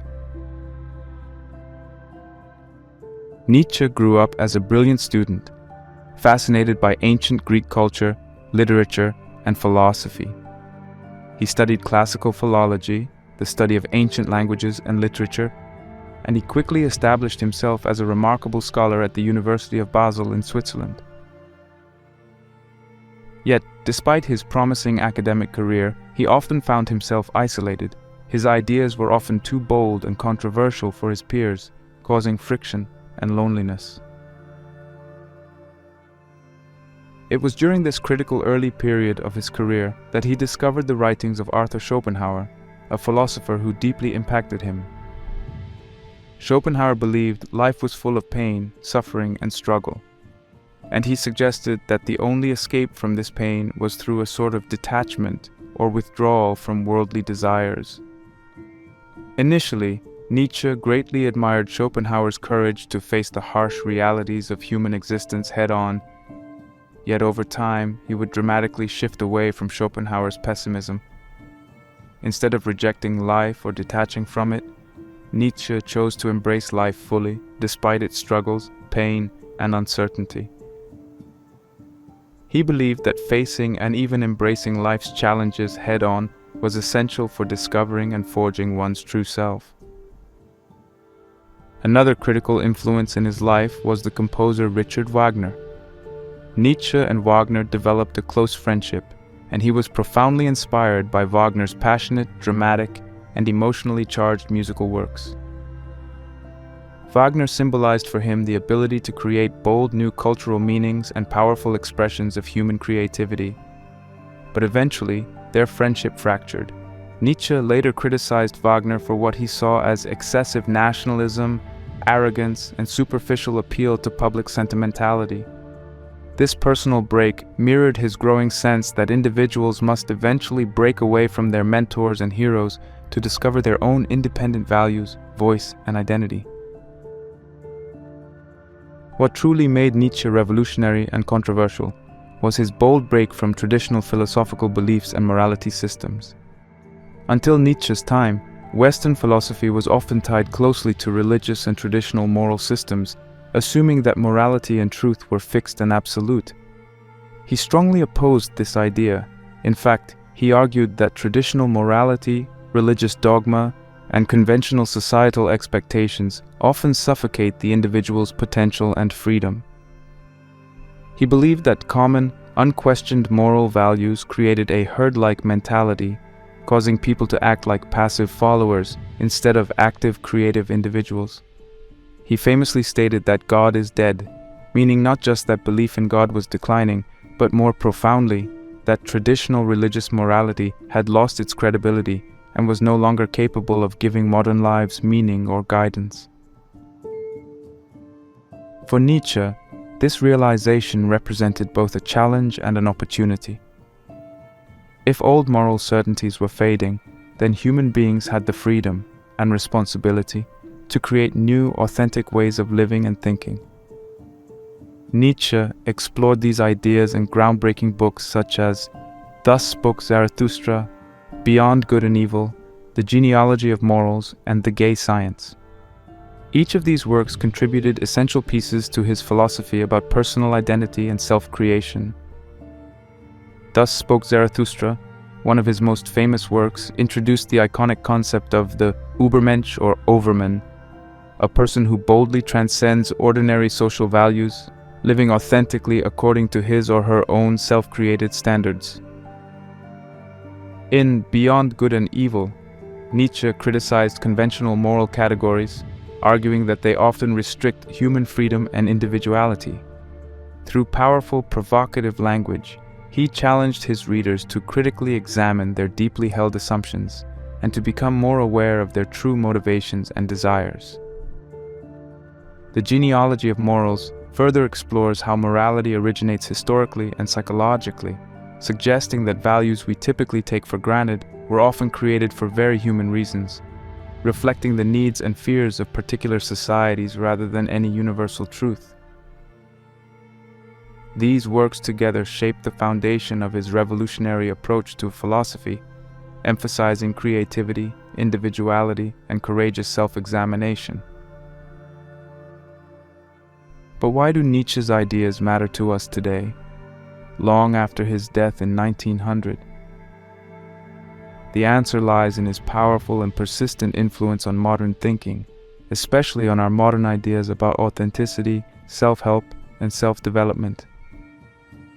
Today, more than ever, we're surrounded by advice on how to be ourselves, how to be authentic, and how to find meaning and purpose in life. Yet he was among the first to argue that there is no single universal true self hidden inside you, waiting to be discovered. Instead, he believed that our real self is something we actively create through our daily choices, actions, and commitments. In this sense, Nietzsche's thought is strikingly modern and practical. He anticipated many ideas we see today in psychology and personal growth circles, ideas about taking responsibility for our lives, overcoming obstacles, pushing past fears, and deliberately shaping the person we want to become. His radical questions also push us to honestly confront the uncomfortable but powerful truths in our lives. Are we truly living as ourselves, or are we simply trying to please others and conform to their expectations? Are we hiding our real dreams and desires behind fear or conformity? Are we strong enough to face criticism, judgment, or rejection in order to be who we truly want to be? Nietzsche's philosophy forces us to face these questions head-on, making us more honest, courageous, and self-aware. This makes his ideas highly relevant for today's world, especially in an age where social media, peer pressure, and expectations often make it harder than ever to discover who we genuinely are beneath the surface. As we journey deeper into Nietzsche's life and philosophy in this video, I want you to keep this crucial context in mind. He lived a life filled with personal struggles, loneliness, and suffering, yet he used these experiences to fuel his revolutionary thinking. Just as Nietzsche turned his own struggles into sources of strength and insight, we too can use his philosophy to navigate our own personal struggles, doubts, and uncertainties. He challenges us not just to passively search for a hidden, fixed, real self, but to actively and courageously create it day by day. By understanding his life, influences, and key ideas, we gain valuable tools for understanding our own lives, clarifying our own values, and forging our most authentic path forward.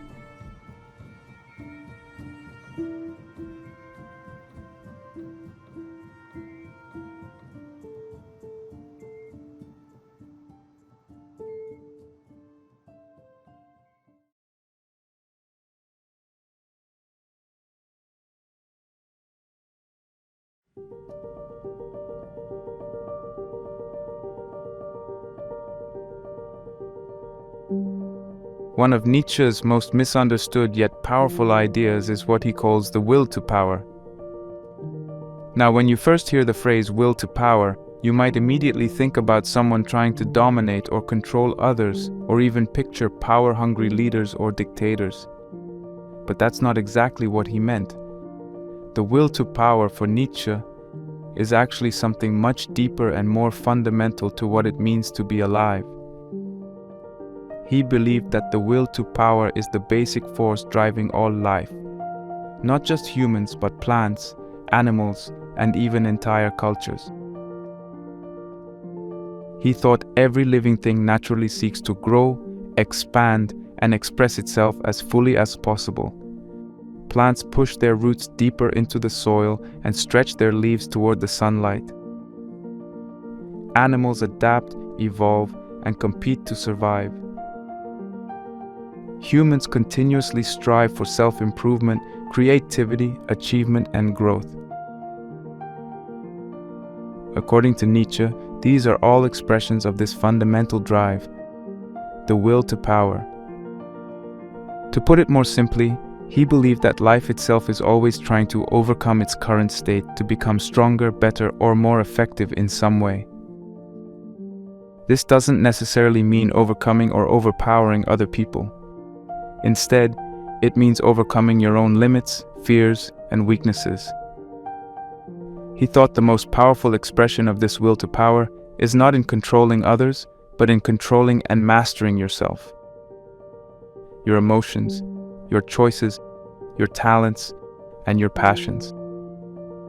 It's about pushing yourself beyond what you think you can do, constantly growing, and creatively expressing who you are. He even suggested that true greatness comes from constantly surpassing the person you were yesterday, and in this sense, he viewed the will to power as deeply connected to personal growth, creativity, and self-expression. It is the essence of becoming who you truly are, not by staying still, but by always striving forward, seeking new challenges, and never settling for comfort or convenience. Let's consider some examples that show how the will to power appears in everyday life. Imagine a student who struggles with math. Initially, the student feels anxious and overwhelmed because math seems too difficult, maybe even impossible to master. But something inside them, a powerful drive, pushes them to overcome this difficulty. Maybe it's a desire to achieve their personal goals, to prove to themselves that they can master something challenging, or simply a passion to understand and learn something new. So they study hard, practice relentlessly, and challenge themselves to go beyond their comfort zone. Gradually they get better and better, eventually mastering the subject they once feared. This student's determination, resilience, and growth embody Nietzsche's will to power, demonstrating how overcoming oneself and one's own limits is at the heart of personal achievement and growth. Or think of an entrepreneur starting a new business. They might initially face fear of failure, criticism from others, and countless challenges along the way. But what drives them forward is a deep inner desire to create something meaningful and unique. They don't want to settle for mediocrity or live a life limited by fear or doubt. Instead, they seek innovation, challenge themselves to constantly improve, and passionately work toward building something new and valuable. Each small victory along the way, whether launching a product, overcoming obstacles, or learning from mistakes, reinforces their internal sense of growth and self-mastery. This too is the will to power in action. The entrepreneur is continuously growing beyond their limits, driven by the deep desire to create, expand, and become stronger through the challenges they face. But Nietzsche's idea of the will to power is often misunderstood and misrepresented. Many people mistakenly assume he meant that all people inherently desire to dominate, oppress, or control others. But he himself clarified repeatedly that his concept was not merely about power over others or external domination. Instead, he was primarily interested in power over oneself, the kind of inner strength that allows you to become your best and most authentic self. Nietzsche considered self-mastery, the ability to overcome your own weaknesses, insecurities, and limitations, as the highest form of strength. The will to power in his philosophy is essentially a creative, life-affirming energy, something that encourages growth, self-improvement, and authentic living rather than oppression, manipulation, or aggression. It's about harnessing your internal power and channeling it toward personal transformation and creative self-expression.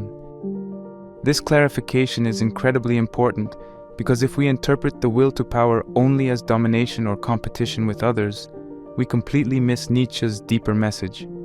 He was not advocating selfishness or cruelty.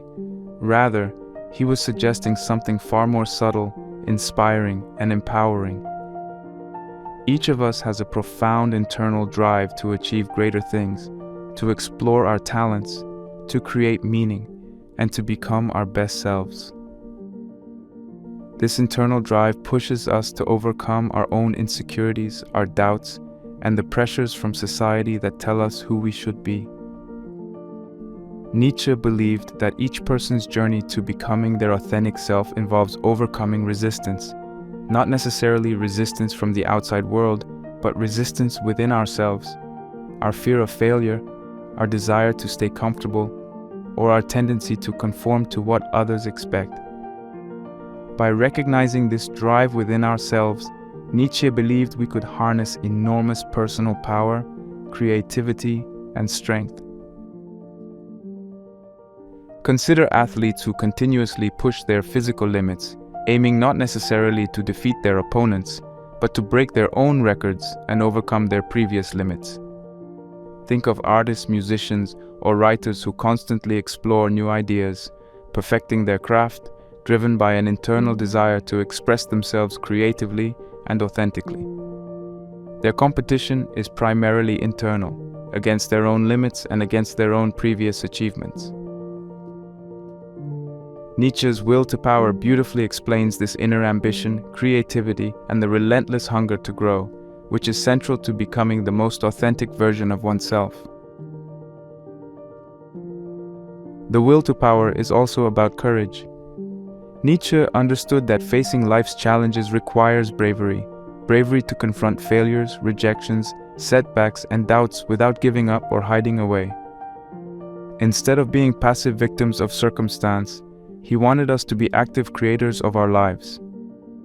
He urged people to recognize the enormous strength they hold within themselves, their power to change, adapt, learn, and grow. His philosophy empowers you to take control of your life and consciously choose how to respond to challenges. When you start seeing life this way, every obstacle or difficulty becomes an opportunity, a chance to become stronger, smarter, and wiser. Nietzsche encouraged us not only to accept these struggles, but even to love and embrace them, seeing them as opportunities for growth and self-discovery. Nietzsche's will to power is about becoming the fullest, strongest, and most authentic version of yourself. It's about courageously facing challenges, constantly growing beyond your limitations, and creatively expressing who you truly are.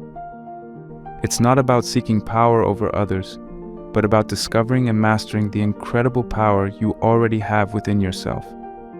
By understanding and applying his idea of the will to power in your own life, you gain the ability to transform fear into courage, weakness into strength, and confusion into clarity, truly becoming who you are meant to be.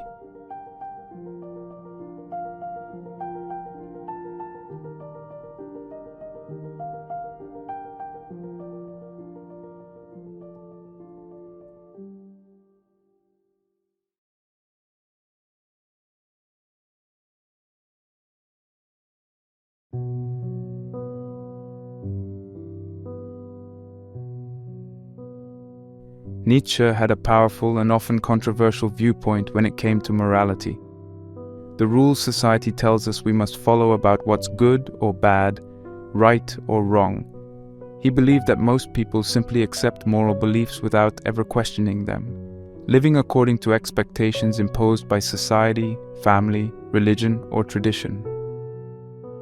He called this unquestioning acceptance herd morality, meaning that people tend to follow the crowd, just like a herd of sheep, rather than thinking independently. Herd morality is based on fitting in, doing what everyone else does, and seeking approval from others. It encourages us to blend in and not stand out, to conform instead of creating our own values. Nietzsche saw this as dangerous because it makes us lose touch with who we truly are. Instead of discovering our own unique ideas and values, we end up living according to the beliefs of others. This, according to him, stops us from becoming fully authentic or truly free. To further understand Nietzsche's criticism of morality, it's helpful to talk about two types of morality he defined: slave morality and master morality. He believed that slave morality developed historically among people who felt powerless or oppressed. They defined good behaviors as those that emphasized humility, obedience, kindness, conformity, and weakness. Strength, ambition, independence, creativity, or pride were labeled as evil or wrong, mainly because these traits threatened the established social order. He saw slave morality as limiting human potential because it encouraged people to be passive, humble, and obedient, rather than bold, creative, and self-confident. On the other hand, master morality was created by strong, powerful individuals who confidently defined their own values. In master morality, virtues like bravery, creativity, independence, strength, and self-confidence were highly valued because they allowed individuals to express their unique identities fully. Nietzsche admired aspects of master morality, not because he thought it was good to dominate or control others, but because it allowed individuals to define themselves freely without being restricted by what society thought they should be. Think about how this applies to your life today. Society still imposes strong expectations on how you should act, what you should value, and even what you should believe. For example, think about the pressure many young people feel when choosing a career. Often there's immense pressure from family, peers, or society to follow certain career paths considered successful, like medicine, law, engineering, or business. But what if your passion is art, writing, or music? You might face criticism, doubt, or even ridicule because those paths aren't considered safe or traditionally prestigious. Similarly, think about family traditions or cultural expectations. Sometimes you might feel obligated to believe certain things, follow certain traditions, or even live a certain lifestyle just because that's what's expected. Nietzsche would argue that if you never question these expectations or beliefs, you'll never truly discover who you genuinely are or what you genuinely care about. Instead, you'll live your life according to someone else's vision, never fully expressing your authentic self or your true potential. He believed that becoming truly authentic means learning to recognize and question societal values rather than accepting them blindly. He strongly encouraged people to become what he called free spirits. A free spirit, according to Nietzsche, is someone who has the courage to think independently and question deeply held beliefs. A free spirit isn't someone who automatically rejects everything society values. Instead, a free spirit critically examines these beliefs to decide what truly aligns with their inner nature. He admired free spirits because they choose their own path, create their own meaning, and live according to their own carefully chosen values rather than simply conforming. Being a free spirit is about having the bravery to ask yourself challenging questions. Do I really believe this, or am I just going along with it because it's expected of me? Are these values truly mine, or did I inherit them from my parents, teachers, or society? By confronting these questions, you begin the powerful journey of truly discovering who you are, independent of external pressures or expectations. Consider the example of someone who grows up in a strict religious environment. As they mature, they might start questioning their faith, not necessarily because they reject all religion outright, but because they want to understand what they personally believe, rather than simply accepting what they were told. Or think about someone whose entire family has pursued careers in medicine. This person might feel tremendous pressure to continue this tradition, but if their true passion is filmmaking or education, they face a critical choice. Do they follow what others expect, or do they courageously explore their authentic dreams? Nietzsche would say choosing authenticity, even though it's sometimes uncomfortable or challenging, is essential if you truly want to find or create your real self. Authenticity means consciously deciding which values reflect who you genuinely are, rather than passively accepting values handed down from others. However, Nietzsche also offers an important caution. Being a free spirit doesn't mean that you reject everything society values just for the sake of rejecting it.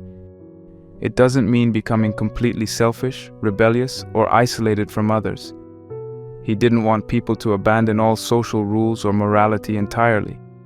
Instead, he encouraged conscious, thoughtful examination of these rules and morals. His main point was that values should be actively chosen rather than passively inherited. You might carefully evaluate certain social expectations and decide that some of them actually align very well with your own authentic self. For instance, kindness, honesty, and generosity might resonate deeply with you, not because society demands them, but because you've thought about them and concluded they truly reflect who you are. Nietzsche encourages this thoughtful balance. Live authentically, yes, but don't dismiss values simply because society values them. Choose your beliefs consciously and purposefully. This careful balance is incredibly important. Nietzsche's ultimate goal wasn't rebellion or isolation, it was genuine authenticity. He believed we become truly free only when we consciously choose the values that reflect our real inner selves. When you carefully examine your beliefs and values, you ensure that your life genuinely reflects who you are. He encourages us to live deliberately, rather than passively, thoughtfully, rather than blindly, creatively, rather than obediently. He wanted us to understand that morality and values are powerful tools. They shape who we become. But if these tools are merely inherited and never questioned, they can prevent us from ever fully understanding or expressing our authentic selves. His powerful insights into morality, society, and authenticity are especially relevant today, in a world where external pressures and expectations constantly bombard us. With social media especially, it's easy to feel overwhelmed by comparisons, expectations, or the pressure to fit in. Nietzsche's challenge to each of us is to resist the herd mentality that prevents authenticity. Instead, embrace the courage and bravery it takes to truly become yourself. Question what you believe, ask yourself why you believe it, and thoughtfully choose the values and morals you want to live by. In doing so, you embrace what Nietzsche considered the highest ideal, the ability to think independently, live authentically, and courageously forge your own unique identity.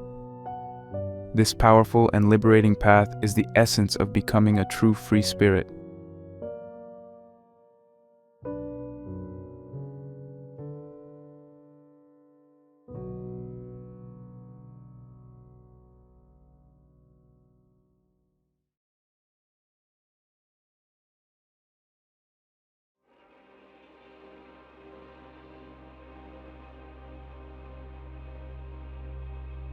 A central idea in Nietzsche's philosophy is the powerful concept of self-overcoming, which basically means continually challenging and improving yourself, stepping beyond the person you used to be, and constantly growing into something new and better. He strongly believed that to truly discover or create who you really are, you can't remain static. You can't stay the same forever. Instead, you must keep pushing yourself forward. He argued that life itself demands growth and transformation. For Nietzsche, each person has their own limitations, habits, fears, or comfortable routines, and these things can hold us back from reaching our full potential. Self-overcoming means consciously choosing to confront these limitations head-on, moving beyond your comfort zone, and willingly facing difficulty or discomfort as a chance for meaningful growth. Think of self-overcoming like climbing a mountain. Each step might be challenging or even painful, but with every step upward you become stronger, braver, and closer to your highest potential. Connected deeply to this idea of self-overcoming is Nietzsche's famous concept of the Übermensch, or overman. Often this idea gets misunderstood. He didn't mean the Übermensch to be some kind of superpowered person or someone who dominates or controls others. Instead, the Übermensch represents an ideal of human potential, a person who courageously rises above conventional values and societal expectations to create their own meaning, values, and purpose in life. This isn't about being superior to others or about arrogance. Instead, it's about living life passionately, creatively, and authentically, without worrying about fitting in or blindly following the crowd. He imagined the Übermensch as someone who sees life as a canvas, full of potential for creative expression, invention, and self-transformation. This person doesn't passively accept values from religion, society, or tradition. Instead, they boldly invent new ways of seeing the world based on their own inner desires, talents, and passions. The Übermensch sees life not as something to endure, but as something to passionately and boldly create. But how exactly does Nietzsche's idea of self-overcoming and the Übermensch apply to you in practical, everyday terms?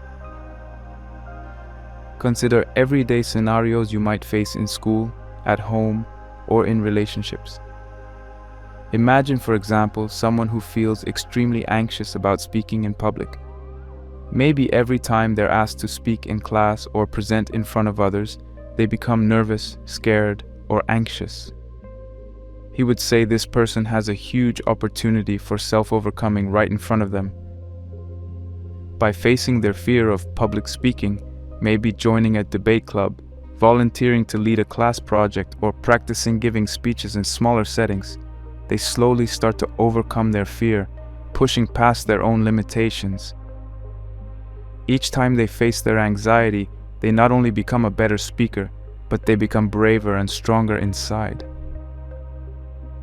This process of deliberately facing a personal fear or limitation directly embodies Nietzsche's idea of self-overcoming. The person who once feared speaking in front of others gradually transforms into someone confident, self-assured, and authentic. Not because it was easy, but because they chose to confront their own limitations and actively grew beyond them. Another example could be someone trying to learn a difficult new skill, such as playing a musical instrument, mastering a sport, or becoming fluent in another language. At first, the person might struggle greatly, frustrated by how challenging the task feels. Many times they'll feel tempted to quit, thinking it's too hard or that they're just not talented enough.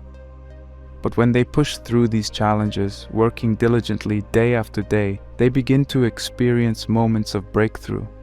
As they practice consistently, they not only master the skill itself, but they master something far deeper within themselves.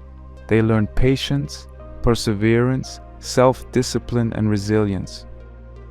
They begin to redefine themselves not as someone who gives up easily, but as someone capable of growth, determination, and perseverance.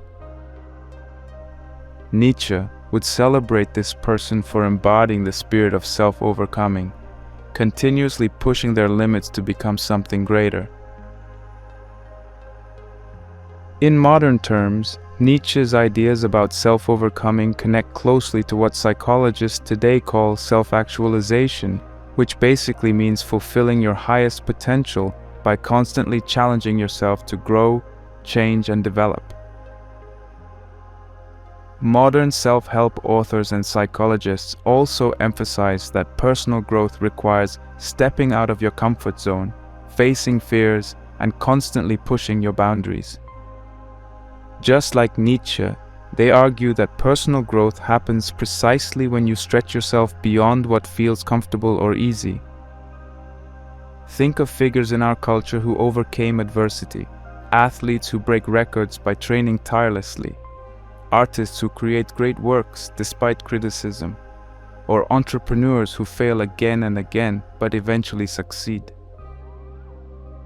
Each of these individuals has harnessed the power of self-overcoming. They've continually tested their limits, expanded their horizons, and challenged themselves until they created something extraordinary and authentically theirs. This process of growth mirrors Nietzsche's idea of the Übermensch. Not someone who dominates others, but someone who boldly creates new values, meanings, and ways of life through courage, creativity, and determination. But Nietzsche's ideas go even deeper. Self-overcoming isn't only about skills or achievements, it's also about critically examining your own beliefs, values, and the very ideas you have about who you are. For example, many people grow up believing certain things about themselves. I'm not creative, I'm not good at math, I'm shy, or I'm always going to fail. He would challenge you to question these beliefs deeply. Where did these ideas come from? Are they really true, or have you simply accepted them without ever questioning their validity? He argues that these self-imposed beliefs limit you just as powerfully as external expectations do. By courageously challenging these internal beliefs and limitations, you practice Nietzsche's idea of self-overcoming. You're actively rewriting the story you tell yourself about who you are, becoming someone new, more powerful, and more authentic in the process. Now, importantly, he doesn't suggest that this journey is comfortable or easy. In fact, he emphasizes repeatedly that the path of self-overcoming involves struggle, discomfort, and even suffering. But instead of running from these difficulties, Nietzsche urges you to embrace them. He believed that the most profound personal transformations happen precisely during moments of crisis, struggle, or suffering. Challenges, to Nietzsche, aren't something to be feared. They're opportunities for growth.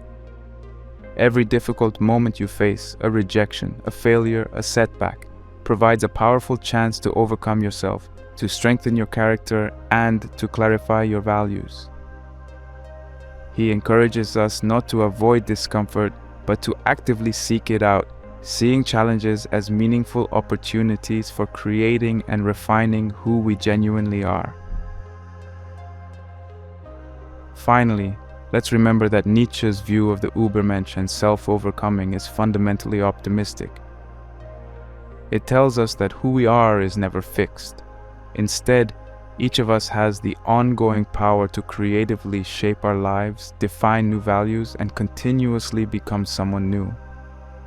We don't need to accept the limited labels or expectations others place upon us, nor do we have to settle for the limited beliefs we have about ourselves. Instead, he passionately urges us to see life as an exciting and meaningful process of continual self-creation.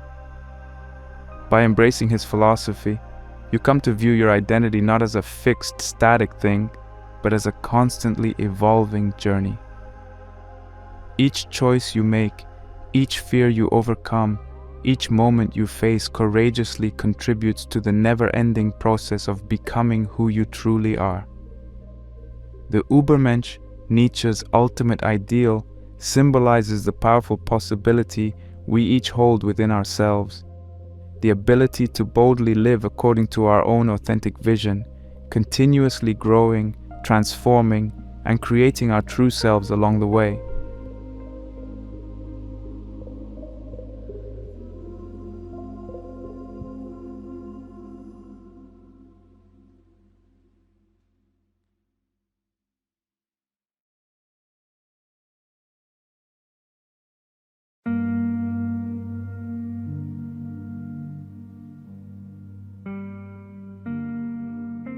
To truly understand Nietzsche's insights about finding or creating your real self, we have to dive into some deeper existential ideas. Existentialism is all about facing the big, challenging questions of life directly. Questions like, what's the meaning of my life? Why am I here? And what if life doesn't have a predetermined purpose? He shared many of these existential questions and believed it's crucial to confront them courageously. He saw life as inherently challenging and full of uncertainties. For Nietzsche, anxiety, uncertainty, and even feelings of meaninglessness weren't problems to be solved or avoided, but experiences that could lead to deeper self-understanding and personal growth. By bravely facing these existential questions, he argued, you begin to realize your freedom. The incredible freedom you have to shape your own meaning, identity, and purpose in life, rather than passively waiting for answers from outside sources like society, family, or religion. He understood that embracing this level of personal freedom was intimidating because it places all responsibility for your life squarely on your shoulders. But it also means you have the incredible power to define exactly who you want to become. Nietzsche's exploration of existential themes connects strongly with other existential philosophers who came after him, such as Søren Kierkegaard and Jean-Paul Sartre. Kierkegaard, a philosopher who lived slightly earlier than Nietzsche, explored the anxiety and fear that arise when we face life's difficult choices and uncertainties. Sartre, who lived after Nietzsche, famously said that we are condemned to be free, meaning we must always choose our own paths and accept responsibility for our lives, even when that feels overwhelming. All three philosophers agreed on a central point. Life doesn't come pre-packaged with a clear meaning or purpose. Rather, we're responsible for creating meaning ourselves through our choices and actions. For Nietzsche especially, this responsibility wasn't something to be afraid of. Instead, he believed it was empowering. Confronting existential uncertainty doesn't trap us. Instead, it frees us to authentically shape our lives according to our deepest passions and values. His philosophy encourages us to see existential doubt not as something scary, but as an opportunity, a chance to consciously and creatively choose the type of person we truly want to be. This brings us to one of Nietzsche's most powerful concepts, amor fati, a Latin phrase meaning love of fate. Amor fati is the idea of fully embracing your life exactly as it is, including all its struggles, pains, setbacks, and difficulties, without regret or resentment. He believed that when you accept every part of your life, even the most painful or challenging moments, you gain incredible strength and authenticity.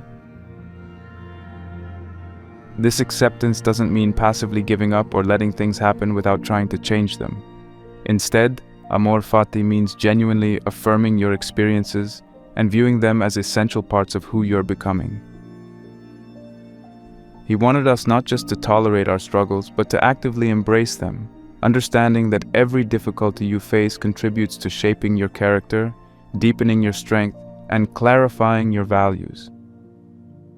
By fully saying yes to your life, exactly as it is, you gain the power to authentically create yourself, free from regret, bitterness, or denial. Amor fati isn't about passively accepting your circumstances. It's about actively and passionately choosing to grow through everything life throws at you.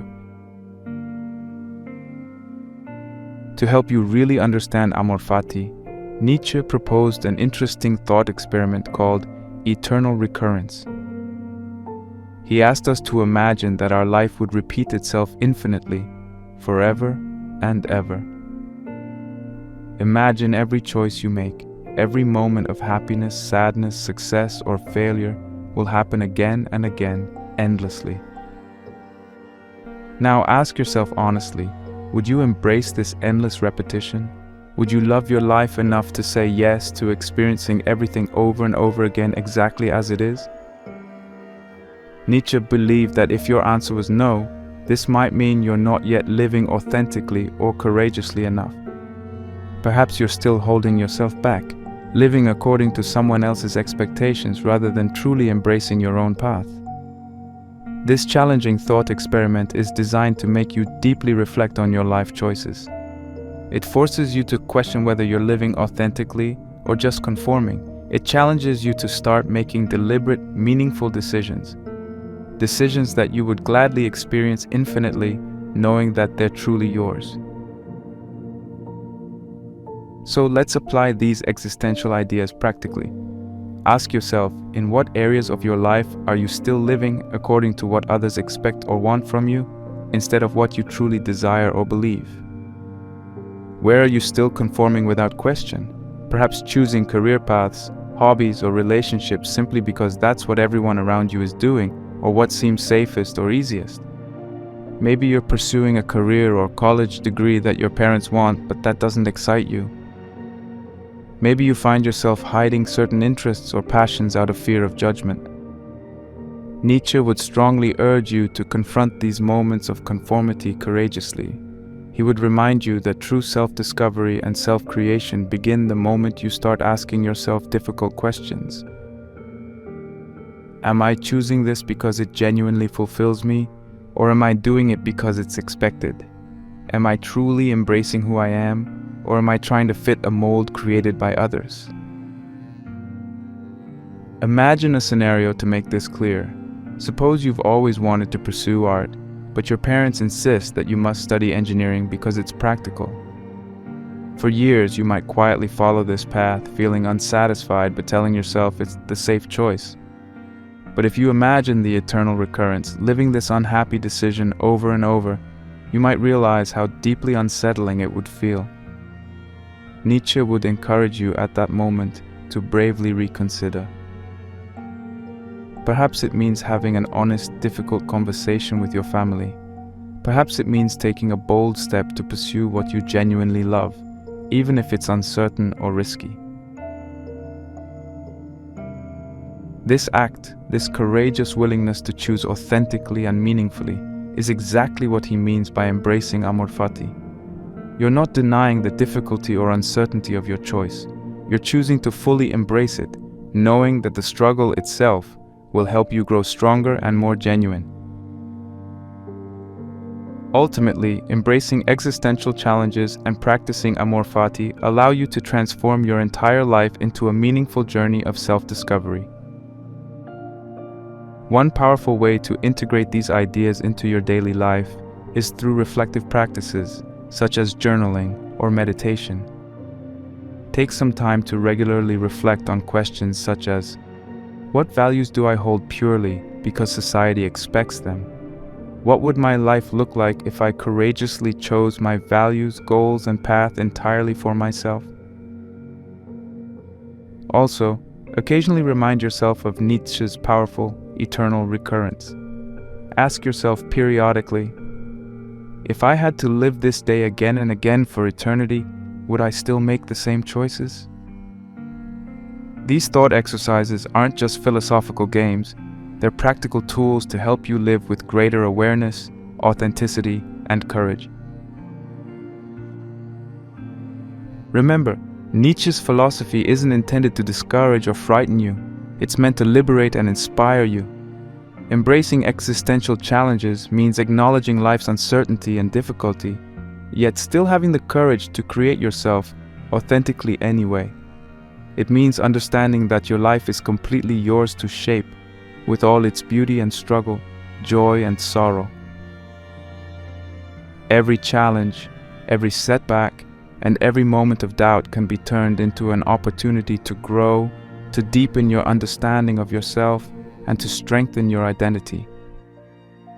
This powerful shift, seeing life's challenges not as burdens, but as opportunities, is the heart of Nietzsche's empowering vision for finding and forging your authentic self.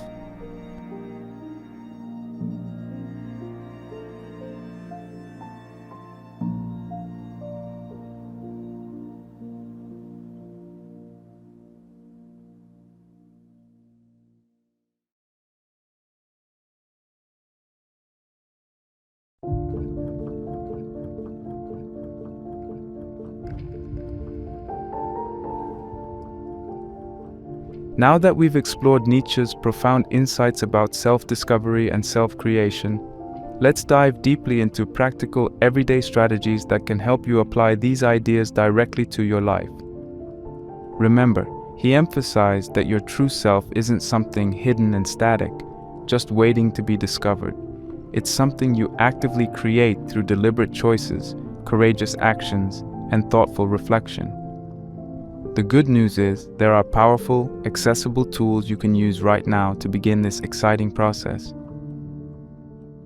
One of the most effective ways to clarify who you genuinely are and who you aspire to become is through regular self-inquiry and journaling. Nietzsche strongly valued the power of self-reflection, believing that true self-knowledge comes from honest and thoughtful questioning of your own beliefs, values, and goals.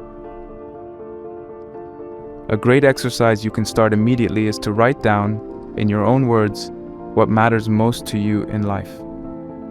Clearly list your core beliefs, values, dreams, and goals. After you've done this, take a step back and look at your list carefully. Ask yourself this critical question: whose expectations am I fulfilling? Are these values truly mine, or are they influenced by parents, friends, teachers, or society? This might feel uncomfortable at first, especially if you realize that many of your beliefs and values weren't consciously chosen, but simply inherited or absorbed from others around you. But this uncomfortable realization is powerful, because it means you're beginning to break free from external expectations, consciously discovering the deeper truths about yourself. Keep journaling regularly, constantly revisiting and refining this list. Over time, your real, authentic self, free from external pressures, will become clearer and stronger, guiding your choices more consciously.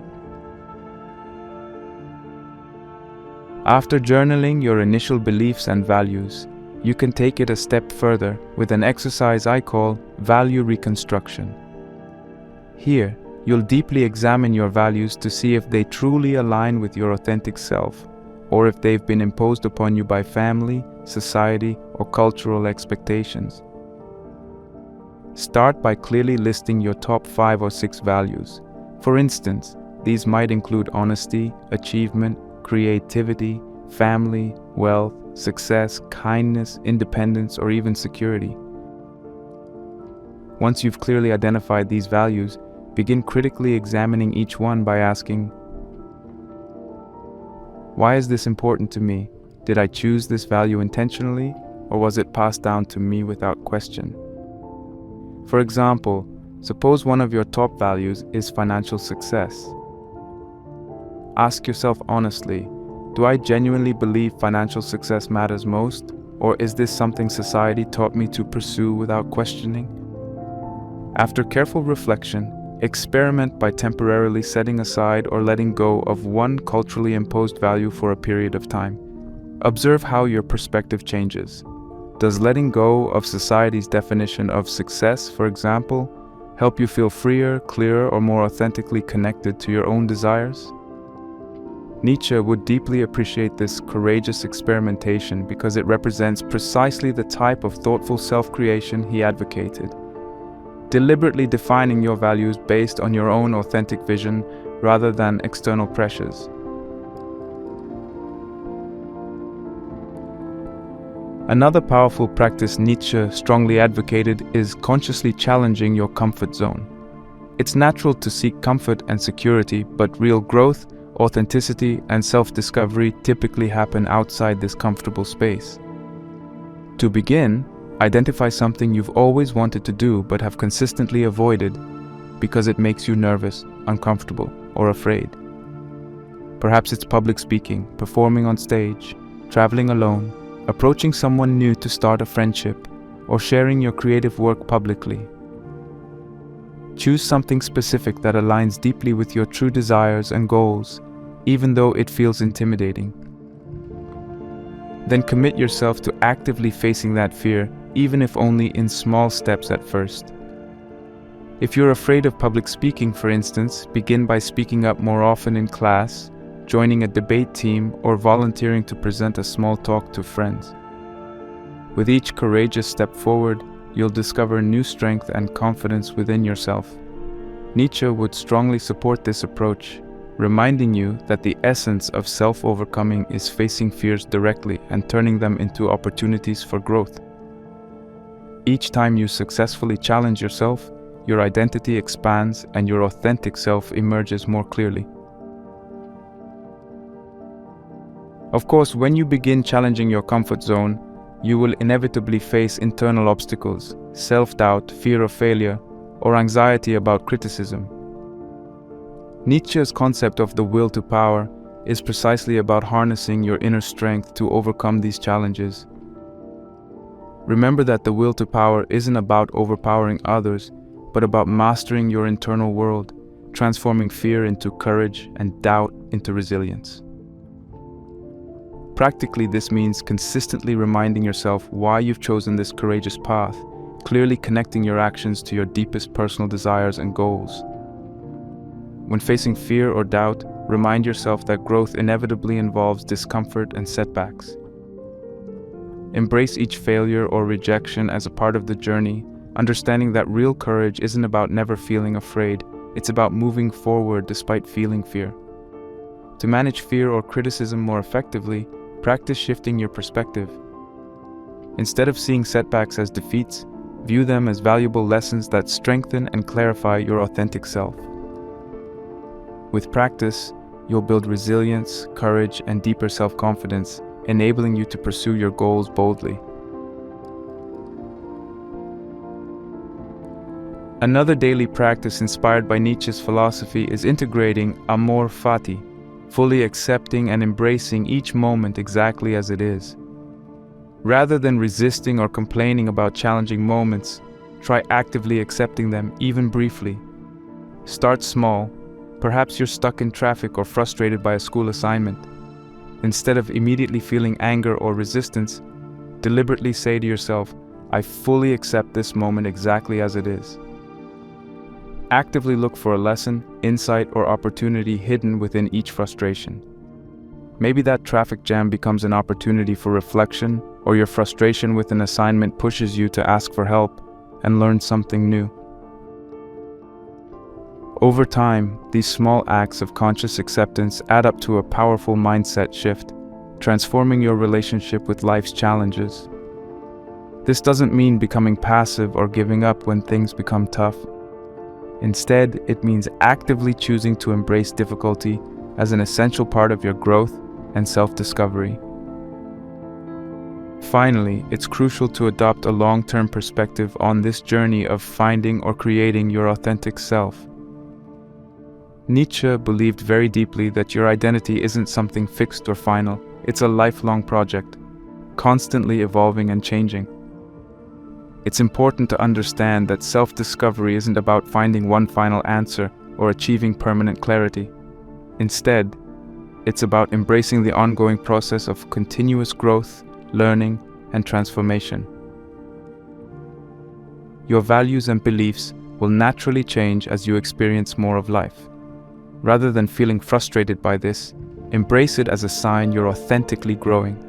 Regularly remind yourself, I am a work in progress, constantly evolving and becoming.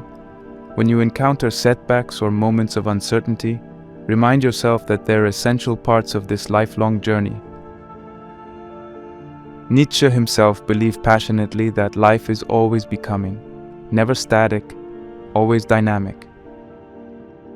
Celebrate every new version of yourself, seeing each change as an authentic and courageous step closer to your deepest truth.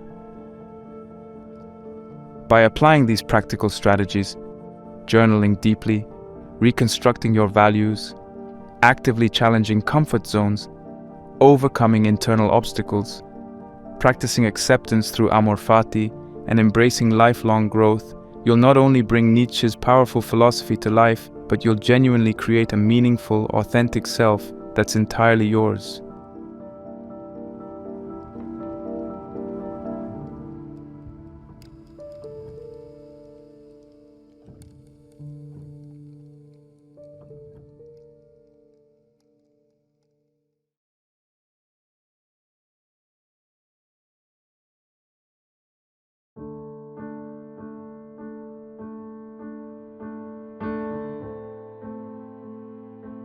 As we come to the end of this exploration into Nietzsche's powerful and life-changing philosophy, let's briefly summarize what we've discussed today.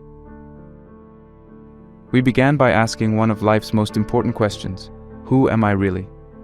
He challenged us to consider if there's actually a fixed hidden self waiting to be discovered, or if our identity is something we actively and creatively build day by day.